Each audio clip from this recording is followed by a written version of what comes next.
The Akkadian kings took control of all of northern Mesopotamia and spread their culture throughout the region, reaching as far as the Zagros Mountains. The Semitic nomads lived around the cities alongside the settled local people. Among these nomads were the Assyrians, who later built a great empire. The rule of the Sumerians in Mesopotamia, which had lasted for 1,500 years, had ended, but Sumerian culture remained influential.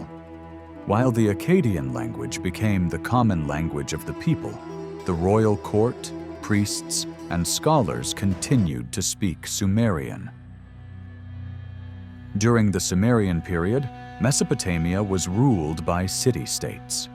However, in later centuries, these small kingdoms transformed into large, powerful empires with major capitals. One of the most influential of these was the Assyrian Empire, which spread its culture as far as Anatolia and even Syria. After the fall of Sumerian dominance, new groups arrived in Mesopotamia. The Amorites, a Semitic people from the Syrian and Arabian deserts, settled in the region and took control. They had already been migrating into Mesopotamia for a long time, working as farm laborers and serving as mercenary soldiers in the Sumerian army. Alongside attacks from the Elamites in the east, the Amorites played a key role in ending Sumerian rule. After conquering the Sumerian cities, the Amorites settled down and became the ruling class. Over time, they adopted Sumerian laws, beliefs, and culture, integrating fully into society. While the people spoke a Semitic language, Sumerian continued to be used in schools and temples. By the middle of the 2nd millennium BC, the Amorites blended into the older Semitic populations, adopting the Akkadian language. Around this time, a new wave of migrants, the Arameans, arrived from Syria and Palestine, seeking the fertile lands between the Tigris and Euphrates rivers. The Assyrians were originally semi-nomadic Semitic people who lived near Sumerian and Akkadian cities. They had migrated south from Syria and Palestine. By the 2nd millennium BC, they founded a city called Ashur on the banks of the Tigris River, and their rulers called themselves Ishiakum. Their homeland, later called Assyria, was known in Sumerian texts as Subur or Subir, and in Akkadian as Subartu. The Assyrians first became known for their military campaigns during the reign of their king Elishuma, who attacked Babylon. Under Elishuma, Assyria expanded and started becoming more powerful. He was the grandson of an Akkadian governor who had established a dynasty in Ashur. However, a generation before Hammurabi's rule, this Akkadian dynasty was overthrown by Shamshi-Adad, another Assyrian ruler. The early history of Assyrian kings is not well documented, but an Assyrian king list from the 8th century BC mentions 17 early kings who lived in tents, showing their nomadic origins. Some of these kings had Canaanite names, meaning they were not originally of Semitic origin. During Shamshi-Adad's rule, the Assyrians expanded their influence into Lebanon and Palestine, taking control of some Mediterranean trade routes. Their borders reached as far south as Babylon and the city of Eshnunna. Around this time, the Assyrians also started establishing trade centers in Anatolia. Most of what we know about the Assyrians in Anatolia comes from clay tablets discovered at Kultepe, near modern Kayseri. These documents, written in Old Assyrian script, record 3 generations of Assyrian traders. The first Assyrian trading colony in this area was founded under Elishuma's rule. His son Irisum and grandson Sharumkin continued these trade activities. The most important Assyrian trade center in Anatolia was called Kanish, where is modern-day Kultepe.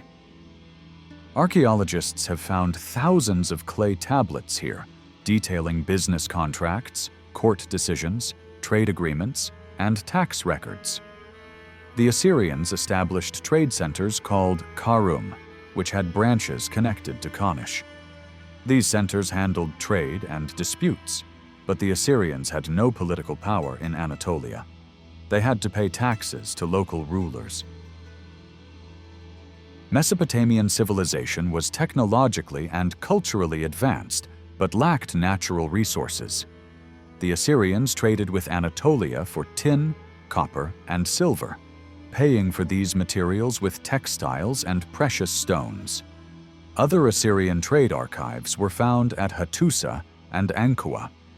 These documents detail prices, profits, losses, annual trade balances, loans, and the incomes of different trade centers.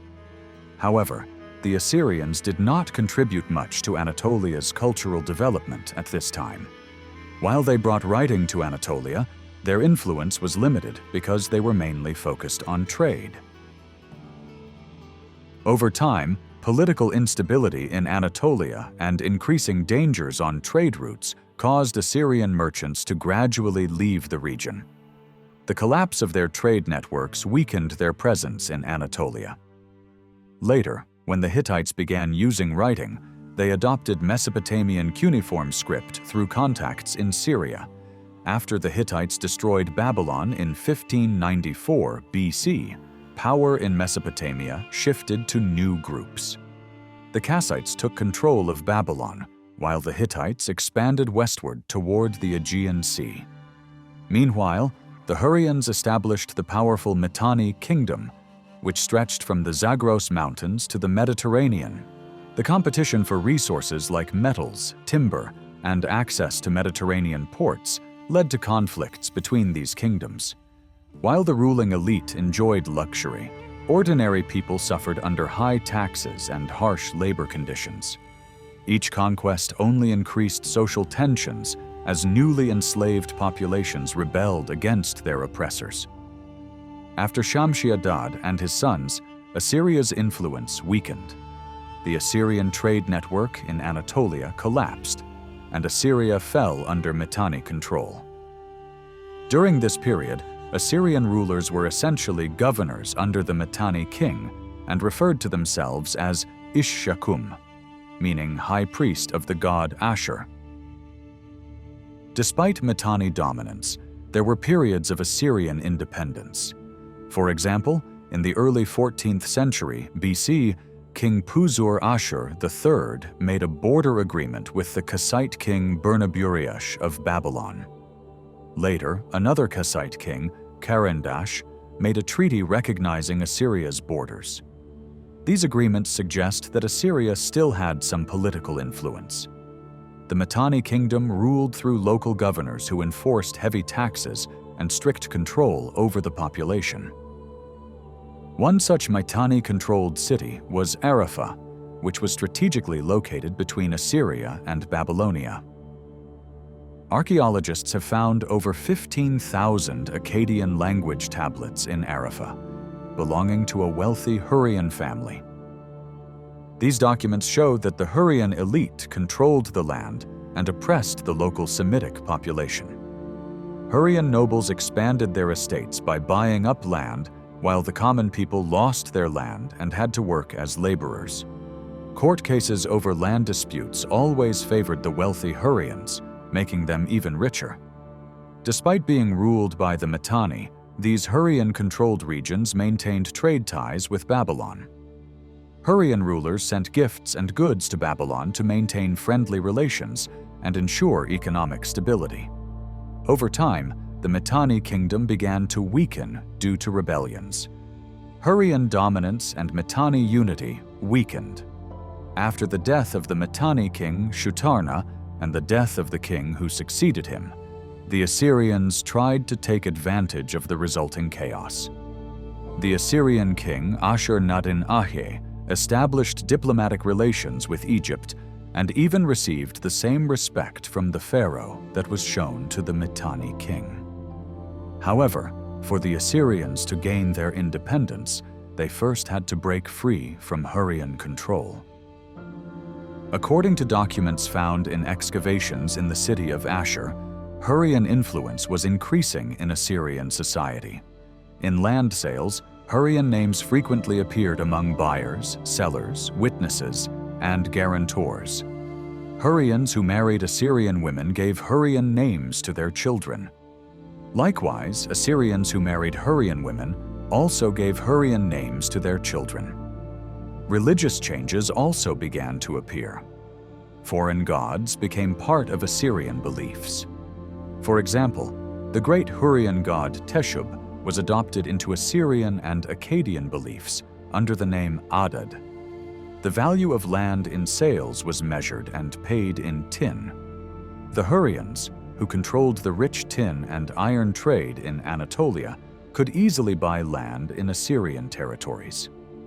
As beliefs, traditions, and society became more Hurrian, wealth and private property began to concentrate in the hands of the Hurrians. As we have mentioned earlier, the Mitanni king Shutarna died, and the new king who succeeded him was also killed. Tusrata, who took the throne, was still a child. The Hittite king Suppiluliuma took advantage of this opportunity, attacked the Hurrians, and destroyed the Mitanni kingdom. After this defeat of the Mitanni, the Assyrians used the resulting chaos to rise up under the leadership of Eriba-Adad's son, Ashur-uballit, and broke free from Hurrian domination. Ashur-uballit's name would later become a symbol of courage and independence for Assyrian kings. It is no coincidence that the last Assyrian king took this name after the final destruction of the Assyrian kingdom in 612 BC. After gaining freedom, Ashur-uballit re-established international relations. He began to seal his letters to Egypt and Babylon as Sharu, or Sharu Rabu, which means great king. However, within his country, to maintain continuity with the past and traditional customs, he referred to himself as Uklum, which means leader. Ashur-uballit showed his respect to the Egyptian pharaoh Amenhotep IV by sending valuable gifts with his first letter. In his second letter, along with more gifts, he also requested gold for the new palace he was building in the capital, Ashur. After this, the pharaoh and Ashur-uballit became like brothers and continued to exchange gifts to maintain good relations. This event also demonstrated the growing influence and power of the Assyrians after gaining independence. Ashur-uballit was not satisfied with the newly gained independence and national sovereignty. He wanted to expand his territory by annexing some of the border regions that once belonged to the Mitanni kingdom. The region of Musri, where is present-day Jebel Maklub, northwest of Nineveh, came under Assyrian control this way. Babylon had previously viewed the Assyrian kingdom as secondary because of its past under Mitanni domination. To eliminate this difference and strengthen diplomatic ties, Ashur-uballit sent his daughter Muballit-Serua to marry the Babylonian king Burnaburiash in a grand wedding. While the Assyrians followed a militaristic and expansionist policy, Babylon was developing in the arts and sciences. In Babylon's temples, which were the scientific centers of that time, the foundations of astronomy, geography, and metaphysical philosophy were laid. Babylonian culture also influenced the Assyrians. The Assyrian king's chief scribe was Babylonian. A ziggurat was built in the capital, Ashur, to worship the Babylonian god Marduk, and it became fashionable among the Assyrians to create names combining the name of Marduk. After the death of his father, Karahardash, the son of the Assyrian princess, took the throne with a formal coronation ceremony. However, his reign was short-lived. Kassite nobles killed Karahardash and replaced him with Nadzibugash, another son of Burnaburiash from the Kassite line. Ashur-uballit rejected this and invaded Babylon with his army. He killed the new king and some of the nobles, placing his daughter's other son, Kurigalzu II, on the throne. After Ashur-uballit's death, Kurigalzu acted against the new Assyrian king, Enlil-Nirari, by supporting Kassite interests. In response, the Assyrians launched a new campaign against Babylon. After Kurigalzu was defeated in battle, the border between the two countries was redrawn to favor the Assyrians.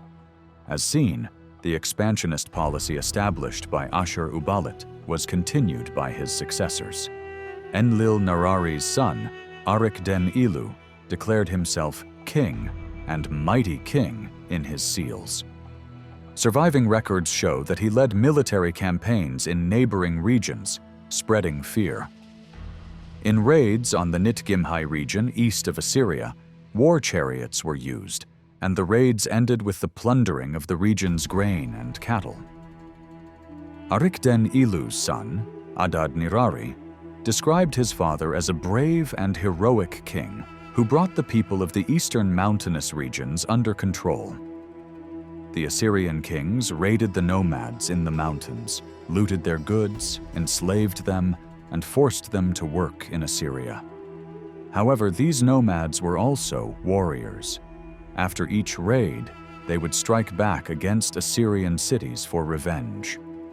For the first time, Adad-nirari crushed these nomads with brutal force, expanding the Assyrian borders as far as the Euphrates River. During this period, the Babylonian king Natsi-Marutash began expanding his kingdom through raids into northern Elam. The Assyrians were alarmed by Babylon's growing strength. Adad-nirari used a land dispute between the two countries as an excuse to attack Babylon and seize the contested territories.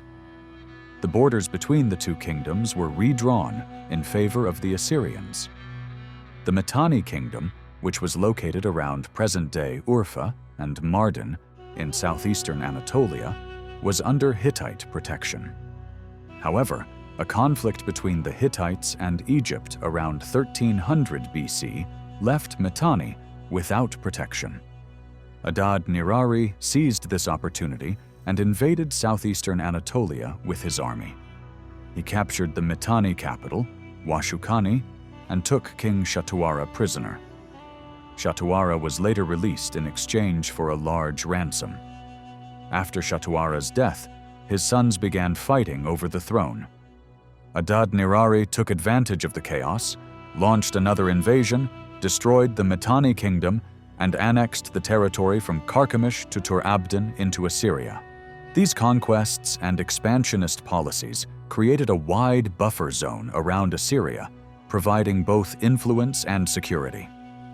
After these conquests, Adad-nirari began calling himself the Sharu Kishati, which means King of all lands. After defeating the Mitanni army in a major battle, he demanded that the powerful states of the time recognize his status and value as equal to theirs. The Hittite king Muwatalli responded to this demand with the following letter: "You won with your military strength and became a great king. But why do you keep talking about brotherhood? Were you and I born from the same mother?" This letter clearly shows Muwatalli's condescending attitude toward Adad-nirari. Adad-nirari not only held titles such as king, mighty king, and king of all lands, but also called himself the first among the armies and the brave representative of the gods. Like previous Mesopotamian rulers, he ruled the country and its people on behalf of the gods and was considered a semi-divine figure. He was the first king in history to claim that wars were initiated at the gods' command. This idea of using divine authority to justify expansionism began with him. After Adad-nirari, his son Shalmaneser I came to the throne and confronted the rising Urartu kingdom in the region around present-day Lake Van. The Urartians were defeated in just 3 days. Their capital, Arina, was destroyed and plundered. Strong Urartian children were separated and taken to the Assyrian palace.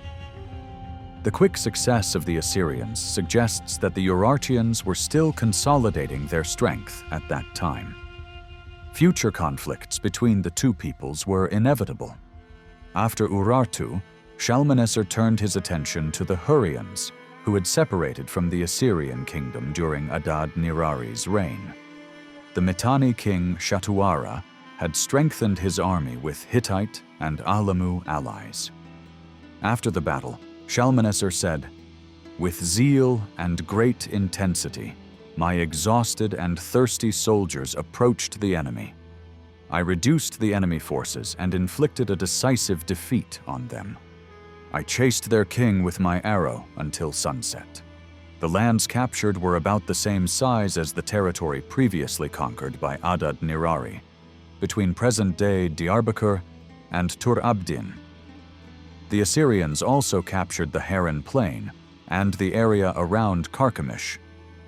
Shalmaneser followed his father's path and brought religion into warfare. He claimed to enter battles with the support of the god Ashur and other supreme gods. He described himself as the king who made all kings and princes kneel before Ashur and the other great gods. He said that he conquered Mitanni with the support of Ashur's power. Before launching a campaign, he followed an old tradition of consulting oracles and seeking guidance from Ashur through divination. Shalmaneser also used psychological warfare. His statement, "I slaughtered the Hittite and Alamu soldiers like sheep," aimed to spread fear among neighboring states and weaken enemy morale. Assyrian records from this period exaggerated the scale of their victories. According to Assyrian sources, 14,000 enemy soldiers were blinded, and 180 villages were burned during the war with the Hurrians. These exaggerated numbers and brutal actions were part of a psychological warfare strategy designed to intimidate enemies. Some historians attribute these acts of violence and mutilation to the inherent brutality of the Assyrians. However, similar punishments, such as cutting off hands, were common in the ancient Near East. In Nutsi, priests would order blinding as punishment for breaking a contract. The Amorites of Palestine would threaten to blind the right eye of their neighbors, the Yabeans. However, the first recorded instance of mass blinding of war prisoners was under Shalmaneser. His goal was to reduce enemy fighting strength and spread fear through the sight of blinded soldiers returning home. Shalmaneser also justified this violence by giving it a religious dimension. During his reign, warfare increasingly became a sacred duty, sanctioned by the gods. The god Ashur began to lead Assyrian armies into battle. After this period, Ashur became the god of war and was seen as equal to the great god Enlil. Shalmaneser took this idea even further. Enlil's wife was recorded in inscriptions as Ashur's wife. The god, the city, and the country all shared the name Ashur, creating a strong sense of unity. However, tensions and conflicts between the Assyrians and neighboring peoples increased. Except for Babylon, the Assyrians viewed all other neighboring peoples as barbarians, regardless of their distance or relationship. A new feeling of inferiority began to develop in the Assyrians' relationship with Babylon. While the Assyrians were constantly at war, Babylon was developing its arts and culture, which influenced the Assyrians. Sacred cities like Nippur, Sippar, and Uruk were part of the Babylonian kingdom. Babylon's chief god, Marduk, was highly respected and admired by Assyrian priests and nobles.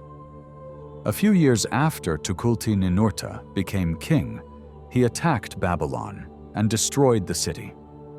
This increased the sense of guilt and inferiority among the Assyrians. However, Babylon was blamed for the conflict, and the responsibility for the war was placed on Babylon. Before capturing Babylon, the Assyrians had to annex several smaller kingdoms and eliminate many local rulers. They not only reclaimed lands that once belonged to them, but also brought new peoples under Assyrian control. Tukulti-Ninurta expanded and completed the political structure established by Ashur-uballit. This system was based on military organization and the army. However, the Assyrians had little cultural influence over the regions they conquered. Once the Assyrian army left a conquered region, Assyrian influence quickly disappeared, like snow melting under the sun. The strategy of leaving military commanders and governors to control occupied territories often provoked resistance from the local population. Frequent rebellions were difficult to suppress. As a result, the Assyrians chose to impose taxes on many kingdoms rather than directly controlling them. They also used the armies of these vassal states in future wars. The Assyrian kings exaggerated the number of enemies they killed, blinded prisoners, and brutalized neighboring peoples. After each victory, they had scribes and poets write victory songs and epic tales. However, the reality was different. The Assyrians faced the greatest challenges in the mountainous regions of Anatolia. When the Assyrian army approached mountain villages, the villagers either fled into the mountains or used their knowledge of the rocky terrain to resist. Assyrian soldiers often returned with nothing but a few cattle and sheep. The villagers only came down from the mountains after the Assyrians withdrew, and life resumed as before. Even in the plains, battles became more difficult. The local populations resisted more strongly, and Assyrian losses increased. Over time, the Assyrian kingdom became dependent on war and plunder. What was lost in one war had to be regained through new conquests. Wars were fought to meet the need for raw materials, creating a cycle of continuous conflict. The country's survival depended on new conquests and the resources gained from them. But these challenges were not the only problems the Assyrians faced. Over the years, some nomadic tribes that had lived beyond the Euphrates crossed the river and settled in the lands between the Euphrates and Tigris. Some of these tribes allied with the enemies of the Assyrians, while others paid taxes to the Assyrians. However, they often raided rich Assyrian cities and fled when the Assyrian army approached.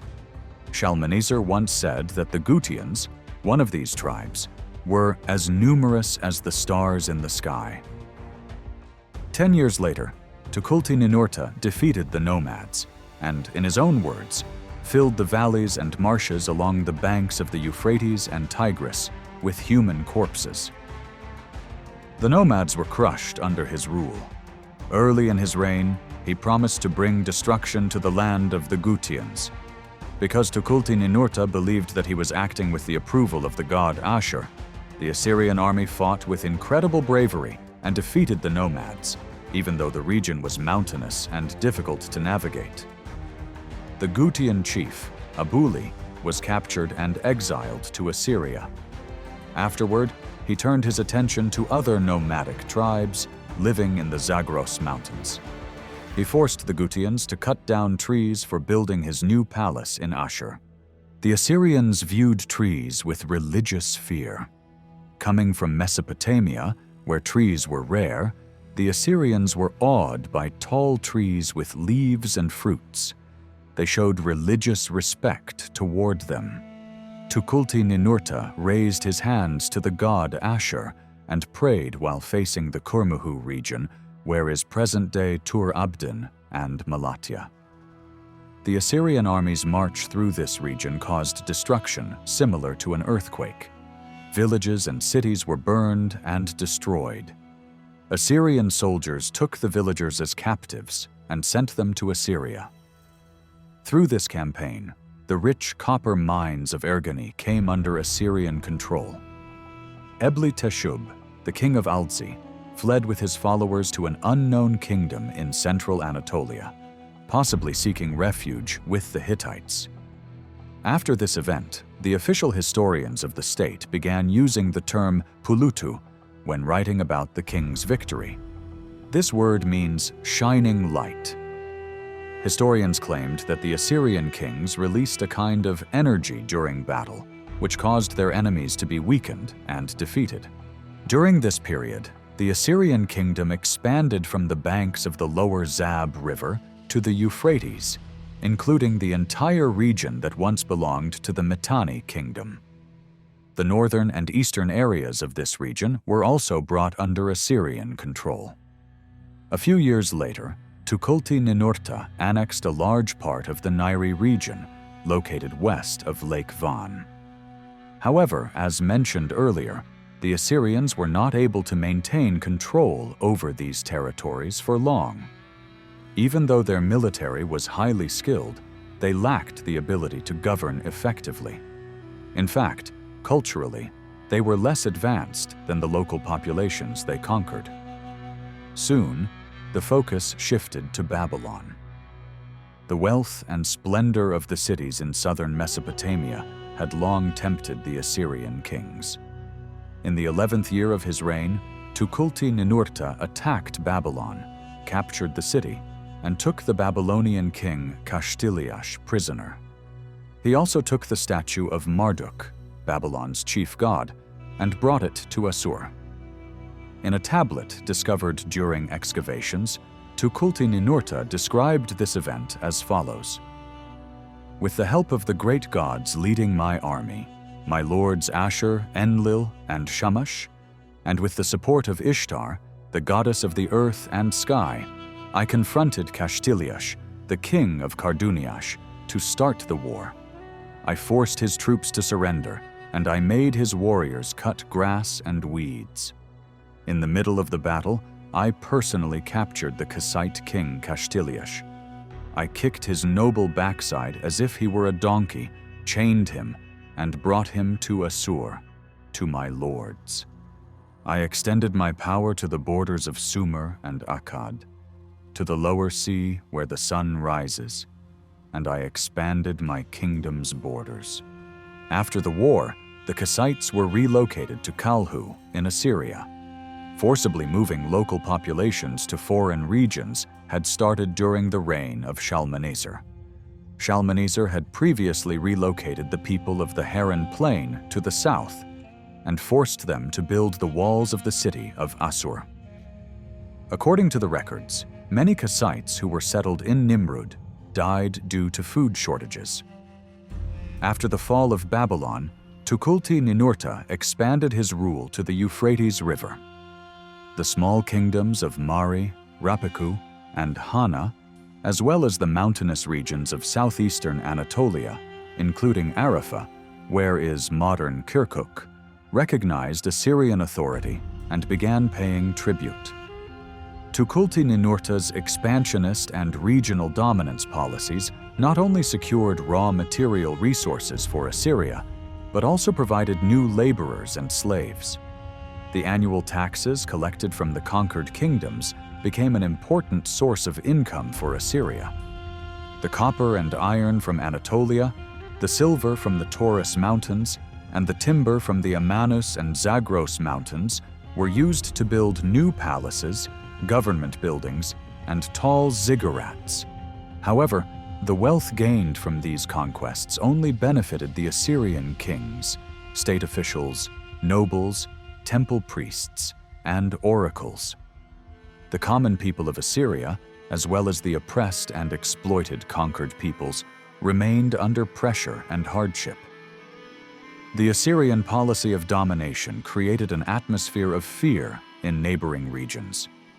The burning and destruction of villages and cities, along with the execution and enslavement of people, fueled this fear. Tukulti-Ninurta built 2 new temples in Assur. One of these, a ziggurat dedicated to the god Ashur, had been started during the reign of Shalmaneser, but was left unfinished. The old and small Ishtar temple was expanded and replaced with a larger and taller temple. Excavations and decoded tablets show that Assur became an important capital during Tukulti-Ninurta's reign. He also linked his name to religious and administrative organization, advancing beyond previous Assyrian rulers in this area. The new palace he built was part of the Ashur temple complex. Since wars were started under the guidance of the god Ashur, other cities and regions were also administratively linked to this temple. This complex was named Kar Tukulti-Ninurta. In reality, It was nothing more than a newly built palace complex from which the king ruled the kingdom. It was located about 3 kilometers south of the city, at the site of modern-day Tulul Akir village. The king gave great importance to this new palace. He removed the cedar columns from the palace within the city and had them installed in his new palace. These columns had a long history. They were originally taken from the city of Nabur in the Haran plain by Adad-nirari after a campaign against the kingdom of Hanigalbat. The columns had once supported the palace of the king of Hanigalbat. Thus, the new palace became the king's residence and the center of Assyrian power. As Assyrian strength increased, the palace and temple complex expanded and became wealthier. In one section of the palace, a cult hall contained a throne on which the god Ashur was believed to sit once a year. Several times a year, the king hosted feasts in the palace and temple, where the gods were believed to be his guests. The most famous of these feasts was the Tukultu festival, celebrated after the king offered a sacrifice to the gods. The festival originated during the reigns of Adad-nirari and Shalmaneser. It was also celebrated in other Assyrian cities, where sacrifices were made to the gods. The Tukultu festival lasted several days, with the king playing a leading role. Morning and evening sacrifices were made by the king, while the priests managed the ceremony. After the chief priest listed the names of the gods being honored, he prayed for the success and good fortune of the city, the kingdom, and the king. The goal of these ceremonies and festivals was to ensure that the gods supported the king and to strengthen the king's control over both his people and neighboring nations.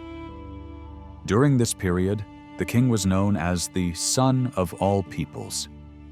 The Assyrians are believed to have adopted this title from their Hittite neighbors. However, Hammurabi had also called himself the Son of Babylon on the famous stele of his laws 500 years earlier. Therefore, it is likely that the Assyrians borrowed the concept of sun worship from both the Hittites and the Babylonians. The Assyrians showed the same respect to the sun god Shamash as they did to the war god Ashur. The Babylonians believed that the sun increased a person's ability to think and trade, helping to develop laws and the economy. On the other hand, the Assyrians saw the sun as a source of energy for their warrior lifestyle and a force that strengthened their ability to destroy. To the Assyrians, the sun also represented fire, and they believed they could control the regions they conquered by burning them down. Shamash, the sun god, was also the god of Sippar, a city that Tukulti-Ninurta had captured and added to Assyria. After this, Tukulti-Ninurta was known as the King of Sippar and Assur. This increased Shamash's influence and respect among the Assyrian people. After Tukulti-Ninurta's death, his successor Ashur-nadin-apli faced a serious flood when the Tigris River overflowed and threatened the city. In desperation, he raised his hands in prayer to the gods Ashur and Shamash, asking for their help. The Assyrians would swear oaths to the sun god Shamash when making trade agreements to guarantee their honesty and the security of the deal. After the fall of Babylon and the capture of the Babylonian king Kashtiliash, the Assyrian poets wrote an epic about this event. It was clearly written to justify the Assyrians' attack on Babylon. According to the epic, the gods decided to punish Babylon because Kashtiliash had broken a sacred oath. The highest divine powers turned their backs on Babylon and abandoned Marduk's temple. In the story, Tukulti-Ninurta's men came across some Babylonian merchants carrying a letter from Kashtiliash. Tukulti-Ninurta presented the letter to the god Shamash and complained that the Babylonian king had broken his oath.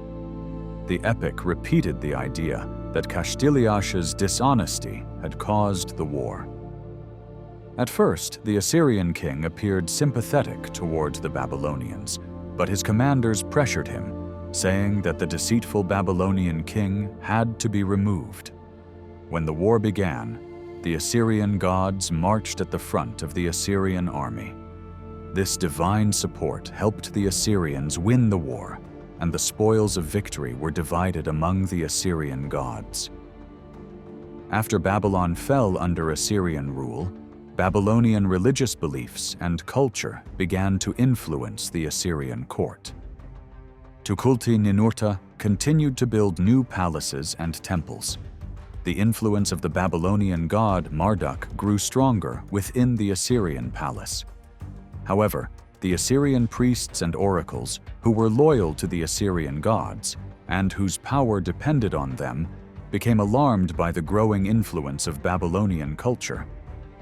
They plotted against Tukulti-Ninurta and convinced one of his sons to kill him in his famous palace, Kar Tukulti-Ninurta. Meanwhile, the Babylonians took advantage of the political chaos in Assyria. They drove out the occupying Assyrian forces and regained their independence.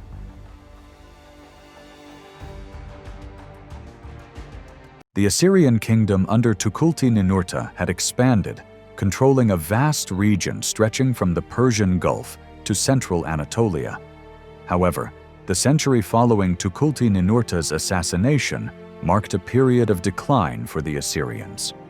The documents from this period consist mainly of scattered and disconnected correspondences and letters. The first Babylonian king to appear on the political stage was Adad-shuma-usur, the son of Kashtiliash. During this period, both Anatolia and southern Mesopotamia freed themselves from Assyrian rule. In central and northern Mesopotamia, Babylonian kings held influence. After the brief rule of the patricide Ashur-nadin-apli, Assyrian kings Ashur-narari III and Ilahada succeeded to the throne. The language used in the letters sent by the Babylonian king Adad-shuma-usur to these Assyrian kings demonstrates the growing power of Babylon. Adad-shuma-usur addressed the Assyrian kings in the same manner he addressed his own subjects. These letters reflect the ever-changing course of history, where the sons of the victors and the vanquished found their positions reversed.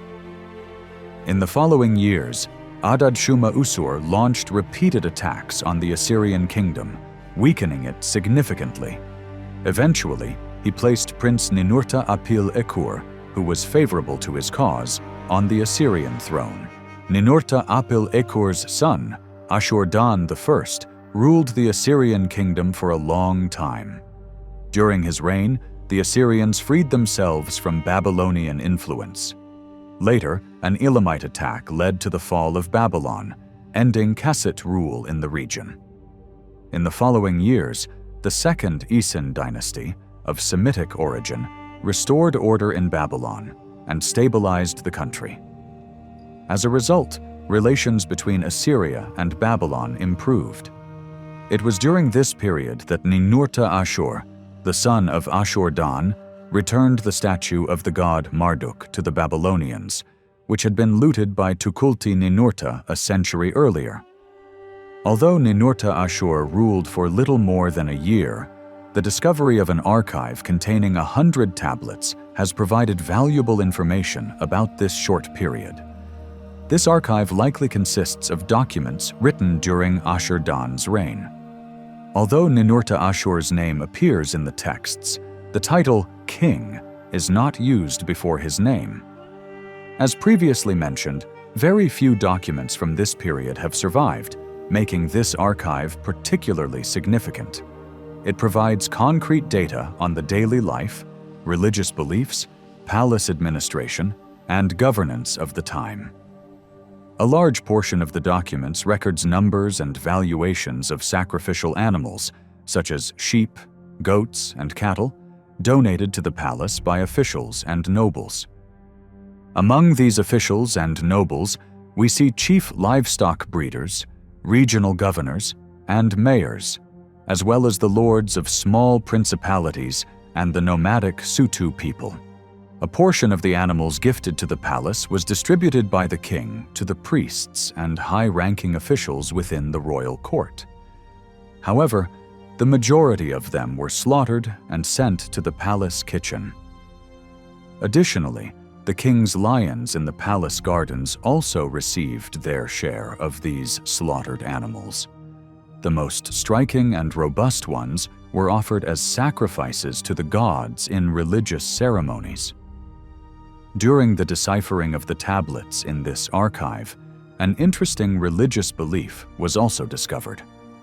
A religious official bearing the title of purification priest was responsible for purifying the menstrual blood of the king's women, referred to by the Assyrians as a sin, on certain days of each month. On these days, the sin affecting the women's quarters of the palace was cleansed through the sacrifice of a ram or a bull. From these records, we also learn that on the third day of Kuzalu, the third month of the old Assyrian calendar, a bull was sacrificed to the goddess of the palace. With the ascension of Ashur-resh-ishi to the throne, the Assyrian kingdom began to recover. In a decree issued for the reconstruction of the Ishtar temple, which had been destroyed by an earthquake, we learn that he launched numerous raids against the Alamu, Lulubians, and Gutians. During this period, the weakened Assyrian kingdom faced attacks from nomadic tribes in the east, as well as the Gutians and other mountain tribes from the west. The Assyrians managed to repel these attacks and secure their borders. The king's stance toward Babylon is evident from his self-proclaimed title, Avenger of Ashur. The Assyrians fought against the Babylonians several times during this period. However, these battles were mainly defensive, aimed at repelling Babylonian incursions, and the Babylonians maintained the upper hand. During the time of Tiglath-Pileser, the political balance in central and southeastern Anatolia shifted in favor of the Assyrians. The Hittite kingdom had collapsed and disintegrated, replaced by the Phrygians, who had arrived in Anatolia from Thrace. The Phrygians had not yet formed a state. Instead, they plundered the regions they invaded and withdrew into the interior of Anatolia. In the very first year of his reign, Tiglath-Pileser launched a campaign against these Thracian-origin Mushki. Assyrian forces crossed into the Kutmuhi region via Tur Abdin and defeated the Mushki there. According to surviving records, a nomadic warrior group of 20,000 was crushed. Blood flowing from the mountain peaks to the valleys, gushing like a river. Additionally, pyramids made from the severed heads of the Mushki were erected outside the walls of Anatolian cities as a warning to the settled populations. The Assyrians, however, recruited Mushki soldiers who surrendered before the battle into their own army. The weakened Assyrian army was reinforced with foreign troops. In the following years, Tiglath-Pileser sent his chariots north and northwest of the former Hittite kingdom, while foot soldiers were dispatched to the mountainous regions where chariots could not operate. A series of small and large principalities were thus defeated and subjected to tribute. Next, attention turned to the Hanigalbat region, where the former Mitanni kingdom had once stood. Resistance in this area was difficult to suppress, but after prolonged wars, the entire region fell under Assyrian influence. Tiglath-Pileser first targeted regions with the raw materials he needed, conquered them, and then launched further campaigns into neighboring areas to secure them. This expansion strategy required constant warfare, exhausting the army and reducing its numbers. He also became the first Assyrian king to campaign into distant territories previously unentered by Assyrian rulers. Assyrian forces reached the Upper Sea, or the Sea of Nair, and from there moved northwest. The ruler of Nair, supported by the war chariots of neighboring principalities, was quickly defeated. His fleeing troops were pursued by Assyrian raiders to the shores of Lake Van. This brief war resulted in the capture of Malatya and Ergani, along with their copper and lead mines, by the Assyrians. Next, Tiglath-Pileser turned his attention to the cedar trees of Lebanon. Cedar was considered sacred in Mesopotamia. Claiming divine approval and protection, the king ordered a significant portion of the forests to be cut down and transported to Assyria for use in the construction of new palaces and temples. With Lebanon and Syria falling under Assyrian influence, the maritime trade routes from these regions also came under Assyrian control. The Phoenician ports of Arwad, Byblos, and Sidon were subjected to tribute. The Phoenicians also agreed to provide the Assyrians with a portion of the copper they imported from Cyprus. The nomadic Arameans of the Alamu region, who had long troubled Tiglath-Pileser's father, had begun posing a threat to Assyrian trade caravans. The king personally led his forces against them, pursuing the Arameans from the middle Euphrates to Carchemish. Along the way, he burned 6 cities to the ground. The Arameans were utterly defeated and scattered without being able to put up significant resistance in the region between Tadmor and Mount Bishri. Finally, Tiglath-Pileser set his sights on Babylon, its wealth and its artistic treasures, which he sought to seize. In the 30th year of his reign, he crossed the lower Zab River and captured the city of Tirsha. Following Tirsha, one of the most important cities of the former Arafa kingdom, he then turned to Arman and Lupti. The two armies clashed at the foothills of Mount Kamula in present-day Jebel Hamrin. The Babylonian forces suffered a decisive defeat. The Assyrians took many prisoners and returned with chariots filled with rich spoils. But this war had not yet delivered a decisive blow to the Babylonian kingdom. A second campaign became the dagger that struck the heart of Babylon. During this campaign, sacred cities such as Sippar, the city of the sun god Shamash, as well as Dur-Kurigalzu and Babylon itself, were conquered. The palace of King Marduk-Nadin-Ahe in Babylon was set on fire. Yet, even all of this was not enough to bring about a final conclusion. It was only after 2 more campaigns that Babylon was definitively crushed. Tiglath-Pileser was not only an indefatigable warrior and conqueror. During his reign, copies of a series of ancient literary and legal documents were made, new laws were enacted, epics and literary texts were created, and the famous Assyrian laws were compiled and given a new form by Tiglath-Pileser. These laws, inscribed on clay tablets, were primarily aimed at protecting private property. They represented the final, revised versions of laws from the 15th and 12th centuries, adapted to the needs of the time. A section of these laws addressed the relationships between men, women, and families within Assyrian society. In a tablet classified by archaeologists with the letter A, crimes committed by women are discussed. If an unmarried woman stole an item from a temple, showed disrespect toward the gods, injured, or struck a man outside her family, she was held responsible, and her punishment was determined by judges in accordance with the laws. Here, we see that the laws focused on women who were unmarried and not affiliated with a family.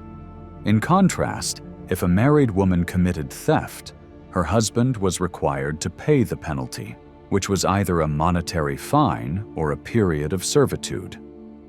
Several legal articles addressed issues such as a woman committing adultery and cases of forced rape. Crimes related to slander were also covered in 4 separate articles. During the examination of the tablets, an interesting aspect of Assyrian family structure emerged. Some legal provisions applied to married women who continued to live in their parents' home. This suggests that despite being married, some women remained in their childhood homes. If a man and woman wished to marry, the man would summon his neighbors and relatives, and in their presence, he would cover the woman's face with a veil, declaring, "This woman is now my wife." With this act, the marriage was formalized. If this ceremony did not take place, the woman remained the man's companion rather than his wife. Any children born from such a union could only claim an inheritance from their father if he had no legitimate wife or children. If a man's companion encountered his legal wife in public, such as in the marketplace or during a walk, the unmarried woman was required to cover her face. However, temple prostitutes were not obligated to wear veils. In fact, prostitutes and female slaves were prohibited from covering their faces in public spaces. The laws stipulated that if an Assyrian citizen encountered a prostitute or a female slave walking in the street with a veil, he was required to arrest her for violating the prohibition. If this offense was later proven with witnesses, the guilty woman would receive 50 lashes. Her valuable ornaments, if she had any, would be confiscated, and a bucket of tar would be poured over her head before she was released. Other legal articles on this clay tablet address the subject of marriage. One article mentions a woman anointing her husband's head with cream, while another refers to the gifts a man must present to his wife on their wedding day. Once this condition was fulfilled, the marriage was considered legally binding. In the event of a husband's death or prolonged absence, whether due to war or extended trade journeys, the woman was to be given by her father-in-law to one of his other sons, provided they were over 10 years old. If there was no son, uncle, or brother over the age of 10 in the husband's family, the woman's father could take his daughter back into his own household. However, in this case, he was required to return the dowry he had received. These provisions are significant as they reveal that women in Assyrian society were treated as commodities that could be exchanged or reassigned. Furthermore, a woman who deliberately aborted or terminated her pregnancy was impaled on a stake, and her body was not buried in a cemetery. Instead, it was left in the open to be devoured by jackals and vultures. The clay tablet, classified as B, was dedicated to laws concerning the private ownership of fields, gardens, and pastures. Tampering with the boundary stones that marked private property in fields was severely punished. If the crime was proven with witnesses, the perpetrator's finger was cut off. He received 100 lashes, and he was required to serve a period of forced labor as a slave. One of the most important events at the beginning of the first millennium was the settlement of the Aramean nomads, which would leave a lasting mark on the Middle East. During these years, the Arameans began to establish principalities in Syria, the Euphrates Valley, and the fertile lands in the south of Mesopotamia. At the beginning of the 10th century, we know from discovered artifacts that the Arameans settled south of Carchemish, in the region where the Euphrates forms a wide bend before flowing south. A century earlier, the forces stationed along the borders by Tiglath-Pileser had not even allowed the nomads to approach the pastures along the Euphrates.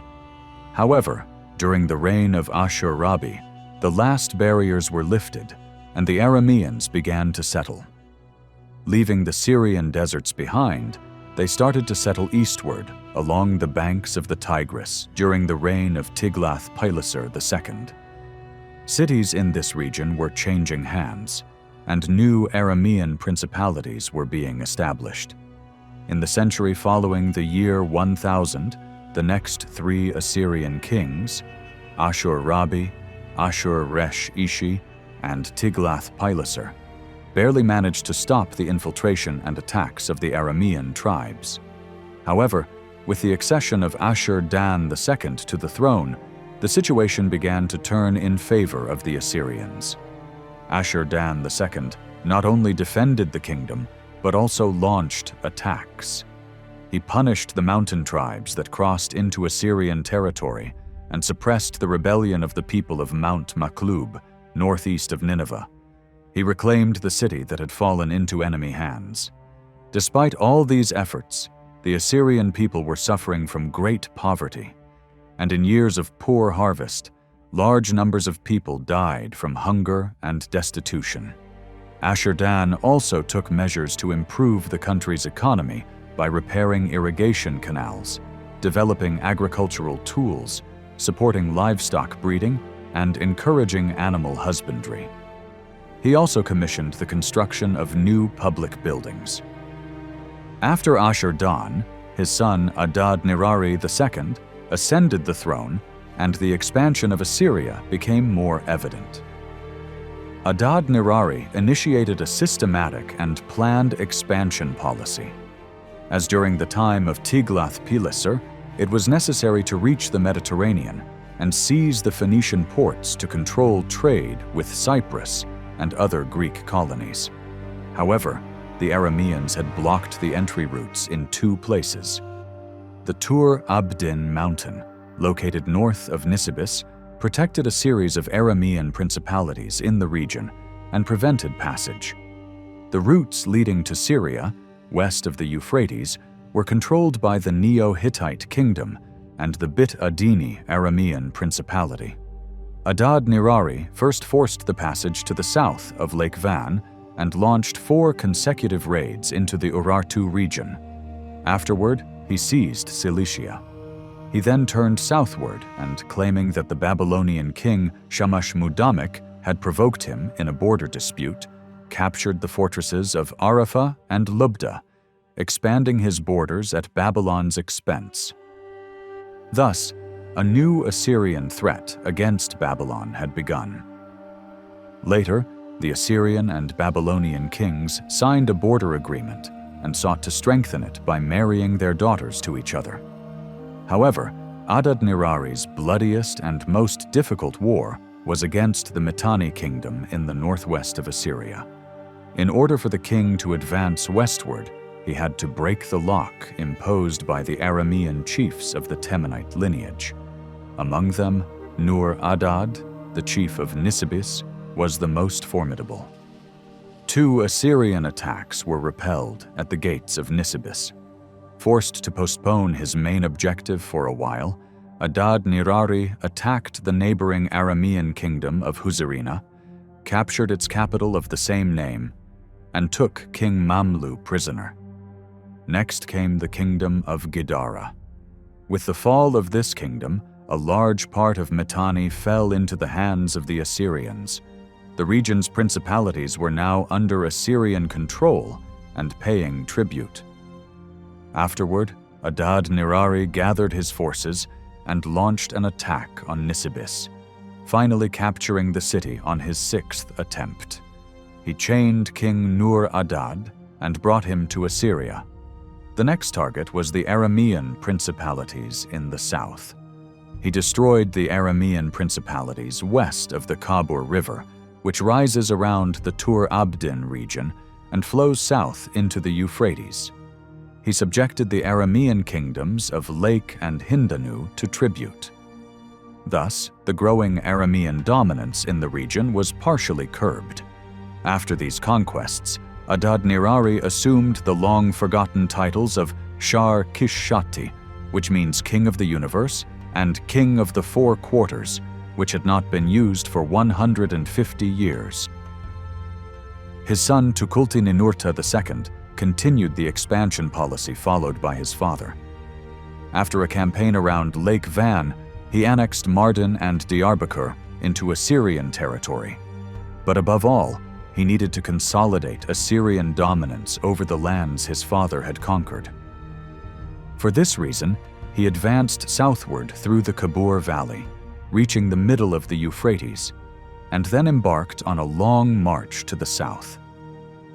In the south, around Chizre, he crushed the Utuateti, a warlike Aramean tribe, and incorporated the survivors into his army as slaves and soldiers. This 5-day march secured the submission of the principalities of Hindanu, Lake, and Sirku to pay tribute. The army then returned to the Kabur Valley and launched another attack, annexing the Aramean principality of Haran into Assyria.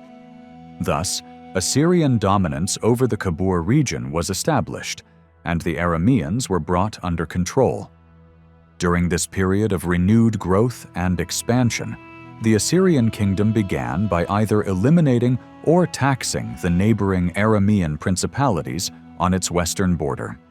Then, turning eastward, it extended its reach as far as the Iranian plain. These regions were strategically important for the Assyrians, not only in terms of raw material resources, but also for their strategic value. The conquest of Nusaybin, Haran, Diyarbakir, and Mardin, along with the taxation of the Urartians around Lake Van, had already opened the doors to Anatolia's natural resources. However, the conquest of these regions and the subjugation of their populations led to periodic uprisings and challenges to central authority. Among these populations, the Dagara tribe had settled southeast of Mount Karadag. They raised cattle and horses and crafted items from gold, silver, and bronze. The Kardu and Lulub peoples, who lived in present-day Iraqi Kurdistan, were known for bronze production, weaving, and animal husbandry. The Mane lived on the shores of Lake Urmia, and their land was known as Pashuas. The Assyrians first encountered this people during a campaign in 835 BC. After this campaign, 27 kings or tribal chiefs from this region agreed to pay tribute to the Assyrians. A large portion of the tribes scattered across the steep slopes of the Zagros Mountains disappeared by the early 7th century BC. They lost their independence and were assimilated among the Assyrians, Elamites, and Urartians. In the following years, the Persians and the Medes began to settle in the Zagros Mountains. Excavations at Turang Tepe, Hisar Tepe, and the Nihavend Plain, south of the Caspian Sea, reveal traces of these horse-riding nomads who broke away from southeastern Europe, crossed the Asian steppes, and arrived either through the Caucasus or around the northern shores of the Caspian Sea. The Medes and Persians, part of the eastern branch of the Indo-Europeans, sometimes peacefully integrated with the local populations they encountered, while at other times, as in Damgan, they seized the locals' property and wealth as they passed through. This migration was intense but slow, lasting for centuries. When the Assyrians first encountered these nomads and dispersed them, they had no idea what would follow. However, the first encounter would be between the forces of Shalmaneser III and the Median and Persian nomads, and the final confrontation would bring about the destruction of the Assyrian kingdom. Other pastoral nomads, known as the Fars and the Zikirtu, descended through the Caucasus into the regions around Lake Van and Mount Ararat, where they established both friendly and hostile relations with the Urartians. Meanwhile, the Urartians were consolidating the foundations of a centralized kingdom, uniting small Urartian principalities under one center and laying the groundwork for a civilization known for its bronze cauldrons, golden ornaments, magnificent temples, and long stone bridges. Lake Van, situated at an altitude of 1,700 meters, and its surrounding region were separated from the Assyrians by the Zagros and Ararat mountains, while at the same time connecting with the Iranian plateau and present-day Azerbaijan. These rugged mountains that divided the two kingdoms would not prevent Assyrian and Urartian expansion. The two kingdoms would engage in long and bloody wars over the territories of the Manai, Pashuas, and the Mitanni kingdoms. However, the threat facing Armenia was not limited to the Assyrians. The region lay on the migration route of Indo-European nomads descending from the Kallas, and the following centuries would witness fierce battles between the local population and the nomads. Findings from excavations at Van and Göktepe indicate that relations between the Armenian highlands and Mesopotamia date back to the time of the Akkadians. When Ashurnasirpal ascended the throne in 884 BC, upon his father's death, he was not yet aware of the threat approaching from the northeast. He was the first true ruler of this new period of Assyrian resurgence. He combined his military prowess with a strategic expansion policy and strong leadership skills. Along with the royal throne, he inherited the most formidable army in the Middle East. The cavalry, chariot units, spear units, archers, and battering ram carriers were organized into separate divisions and placed under the command of experienced generals who had learned from past battles. Ashurnasirpal also surpassed his predecessors in cruelty. Some of his speeches after his victories, preserved on inscriptions, give insight into the character of this king. I placed a pillar opposite the city gate and had the skins of all the leaders flayed. I covered the pillar with their skins. I nailed some to the pillar and impaled others. I had the arms and legs of their commanders cut off. I cut off the hands and fingers of many captives, gouged out the eyes of others. I had young men and women burned alive. Assyrian dominance over the Arameans was not as secure as it appeared. The Aramean population in the region between the middle of the Kabur and the Euphrates frequently rebelled against the Aramean chiefs who collaborated with the Assyrians, shaking off their yoke. In the year Ashurnasirpal ascended the throne, the people of the city of Suru revolted against increased taxes, killed the collaborating chief, and replaced him with the chief of Bit Adini. However, Ashurnasirpal immediately marched on the Arameans with his army and installed a loyal Aramean noble in power. Taking advantage of this opportunity, he also imposed tribute on Lake and Subi. The following year, during a campaign to the north, he destroyed the city of Lushan, located 30 kilometers south of Diyarbakir, and established a new settlement nearby. 3 years later, he crossed the Tur Abdin Mountains and annexed the land of Nairi. He also brought the Aramean principalities of Sinabu and Tidu under his control. Ashurnasirpal stationed soldiers in the conquered territories and established military garrisons in the subordinate principalities. This ensured that any future rebellions by the local population or chiefs would either be impossible or easy to suppress. The king of the Dagara tribe in the Zagros Mountains had closed the Babit Pass with a stone wall to defend his country. Ashurnasirpal used this action as a pretext to launch a campaign, taxing or eliminating the small principalities and settled tribes along his path. He left the Dagara kingdom for last and imposed tribute upon it. He then turned Arakti into a garrison for his army, built a large weapons depot there, and filled it with arms. This garrison would later play a crucial role in Assyrian expansion and future wars against the Medes. The year 878 BC was marked by campaigns aimed at consolidating Assyrian dominance over the Kabur and Middle Euphrates regions. The Suhi people had risen in rebellion, and the Babylonian king Nabu-apla-iddina sent an army under the command of his brother to support the rebels. This uprising was followed by revolts in the cities of Lake and Hindanu. These uprisings were a direct response to the oppressive rule of the Assyrians and the heavy burden of taxes. However, the Aramean kingdom of Bit Adini sought to turn this unrest into a political movement aimed at gaining independence for the Aramean people and took the lead in organizing the resistance. Indeed, heavy oppression was inflicted on the Arameans under Assyrian rule, as was the case with other subjected peoples. However, Ashurnasirpal's Assyrian forces crushed all these uprisings and increased the taxes collected from the rebellious regions. Ashurnasirpal appointed pro-Assyrian Aramean chiefs to administrative positions and filled these governments with Assyrian commanders and officials. After suppressing the rebellions, the Assyrians established 2 large military garrisons in the northern and southern parts of the region. The army then marched toward Urhoi, present-day Urfa, which was forced to surrender after a long siege and was subjected to tribute.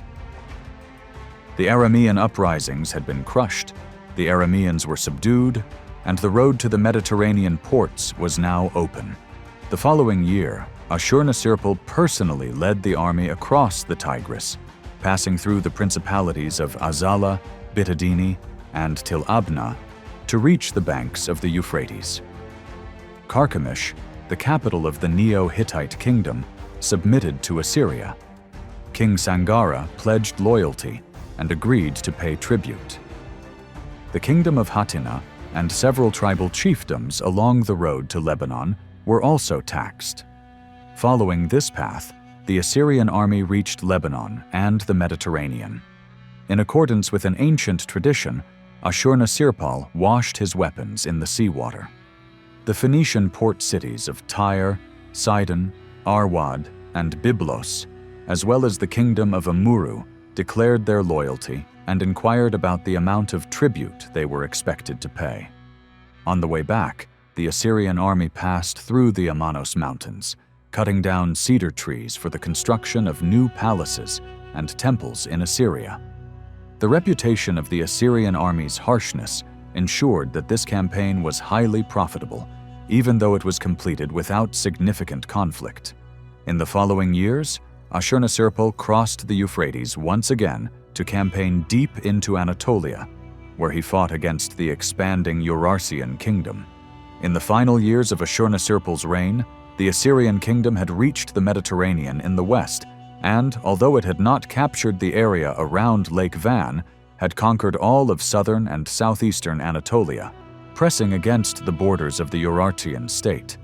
In the east, the borders extended to Lake Urmia, while in the south, the fortresses of Hirimu and Harutu marked the Babylon-Assyria border, constantly threatening the Babylonian kingdom. Control over some of these regions was maintained by the presence of military garrisons and the sword of the Assyrian army. The wealth gained from the territories conquered or taxed by Ashurnasirpal flowed into Assyria in the form of gold, silver, copper, tin, iron, cattle, sheep, horses, various luxury goods, and ingots of gold and silver as tribute. Prisoners taken during the wars provided a cheap labor force for the state. These slaves built palaces and temples and worked in the gardens and fields of Assyrian officials and the wealthy elite. Ashurnasirpal was not only a harsh king, but also a patron of construction. His building projects symbolized the redistribution of war spoils among the king, the state, and the priesthood. He built a grand new capital 30 kilometers south of modern-day Mosul, naming it Kalhu. This site had previously been settled by Shalmaneser I in the 13th century, but the city had fallen into ruin over time due to neglect. Ashurnasirpal employed tens of thousands of slaves to clear the ruins and build a ziggurat, a series of temples, and a new palace for himself on the cleared land. When the construction was completed, the city was surrounded by an 8-kilometer-long wall. Like other Assyrian cities, Kalhu was equipped with irrigation systems and drainage channels, and surrounded by orchards, vineyards, and cultivated fields. Ashurnasirpal's palace consisted of 3 main sections, with numerous rooms and halls. The first section housed officials responsible for the administration of the state. The second section was the throne hall, where the king received visitors and evaluated reports from his officials. The third section was reserved for the king's wives and the treasury. There were also quarters for servants and cellars for storing food and drink. The palace walls were decorated with reliefs depicting battle and hunting scenes. Visitors reached the audience and throne halls through a wide corridor lined with statues of winged bulls with human heads, lions, and dragons. An inscription found during excavations at Kalhu describes a grand feast held by Ashurnasirpal after the city's completion. This feast reflects the grandeur of the period and Ashurnasirpal's extravagance. According to the inscription, 69,574 guests from Assyria and its tributary states attended the 10-day feast. During the celebration, 2,200 bulls and 16,000 sheep were slaughtered for the guests. Additionally, large numbers of gazelles, cranes, partridges, fish, and various fruits and vegetables were served. To aid digestion, tens of thousands of liters of wine and beer were consumed. In 858 BC, Shalmaneser III, who was even more aggressive and warlike than his father, ascended the throne. Shalmaneser led the Assyrian armies to war for 27 years. Toward the end of his reign, when he placed his most trusted commander in charge of the army, he had already crossed the Euphrates 20 times, the Amanos Mountains 7 times, and raided Cilicia 4 times, a fact recorded on an inscription he left behind. Like his father, Shalmaneser III's campaigns were aimed at expanding the Assyrian Empire. In the first year of his reign, Shalmaneser III followed the path of his father by launching a raid on the Mediterranean coast, where he symbolically washed his weapons in the salty waters of the Mediterranean. On his way back, he raided Carchemish, Hatina, and Bitadini, along with smaller surrounding cities, reasserting control and imposing tribute. This display of strength was aimed directly at the kingdom of Bitadini. To secure control over the Mediterranean ports, the obstacle at the entrance of the route, Bitadini, had to be removed. The following year, the Assyrian army returned and laid siege to Tel Barsip, the capital of the kingdom of Bitadini. Aramean king Ahuni and his forces defended the city well, and the siege initially failed. The city was only captured the following year, when King Ahuni fled from the advancing Assyrian army, leaving his forces without leadership. Afterward, the Assyrians recaptured the former Assyrian fortresses of Bitru and Mutkinu, which had fallen into Aramean hands. In Shalmaneser's final campaign against the Arameans, King Ahuni and his family were captured and, along with 22,000 other prisoners, were deported to the Assyrian heartland. This secured Assyrian control over the route to the Mediterranean. Tel Barsip was turned into a military garrison and placed under the administration of the Harran province. 3 years after the capture of Tel Barsip, in 856 BC, the Assyrian army under Shalmaneser's command marched northward. The army devastated villages and towns along its path, advancing toward Lake Van through the present-day city of Erzurum. The Assyrians encountered and defeated the Urartian army, led by King Arzashkun, east of the lake, plundered surrounding Urartian cities, and returned through present-day Hakkari. In 854 BC, Shalmaneser launched a campaign into the mountainous region of Tur Abdin. The Assyrian army's operations extended across all of eastern Anatolia, reaching as far as Lake Urmia, where they looted the region and took many prisoners. The following year, the Assyrian army crossed the Euphrates again and reached the outskirts of Aleppo. The king of the Neo-Hittite kingdom declared his loyalty to Assyria, and the kingdom was placed under tribute. The western part of Assyria was now open to the eastern Mediterranean ports, but all of Syria was not yet under Assyrian control. The kingdom of Hamath and the kingdom of Damascus remained under the control of Aramean nobles. Damascus, in particular, was one of the most powerful states of the period. These two kingdoms had become symbols of Aramean independence. When Shalmaneser launched a campaign to destroy the kingdom of Hamath, he was met by a coalition of 12 kingdoms. This alliance, stretching from Israel to Cilicia, was led by King Im-Idri of Damascus and King Irhuleni of Hamath. According to Assyrian sources, the allied forces numbered 4,000 chariots, 2,000 cavalry, and 62,000 infantry. Additionally, an Arab cavalry unit of 1,000 camels also joined the army. The battle was long and fierce, and although both sides suffered heavy losses, neither side emerged victorious. In 849 BC, the Assyrian army attacked the kingdom of Damascus again. King Im-Idri, with the help of allied principalities, repelled this Assyrian attack. In the following years, Shalmaneser launched raids toward the south, targeting Babylon. However, it was only 4 years later, at the head of a 120,000-strong army, that he crossed the Euphrates and marched into Syria. In the 4 years between, the Arameans had formed alliances with the Israelites and the Cilician principalities to resist the Assyrian threat. Despite suffering heavy losses, the Assyrian army failed to secure victory, and the region remained outside Assyrian control.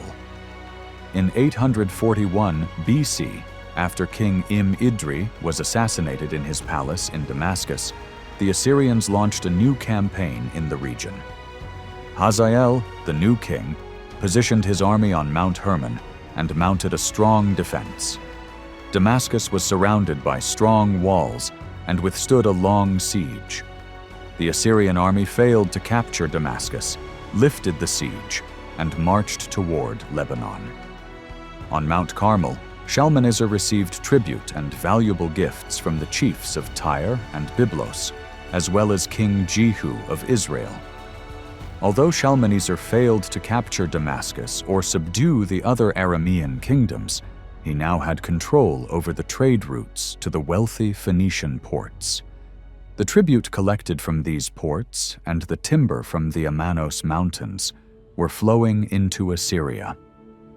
Additionally, the Neo-Hittite principalities and the Phrygians in northern Cilicia had largely been subdued.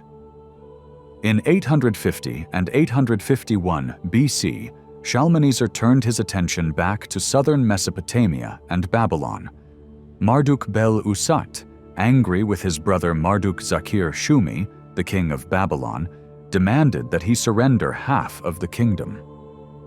Seeing this as an opportunity, Shalmaneser led his army into Babylon under the pretext of offering assistance. He captured 2 cities under Marduk-bel-Usat's control and then attacked Gananate, the center of Marduk-bel-Usat's rule. The city was burned, and Marduk-bel-Usat, along with his followers, was impaled.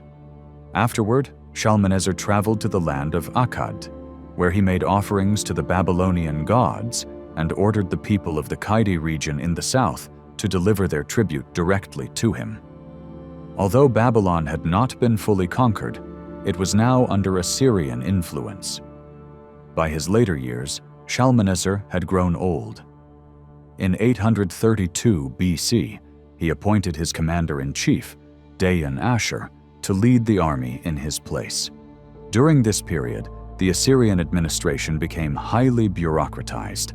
For the first time, the names of military commanders, palace officials, and state administrators began to appear in royal annals. This reflected the growing power of the Assyrian nobility during Shalmaneser's reign. The long reigns of Ashur-nasirpal II and Shalmaneser III allowed the officials they appointed to maintain power for extended periods, strengthening their influence. Previously, it was customary for each new king to appoint new officials and commanders upon ascending the throne.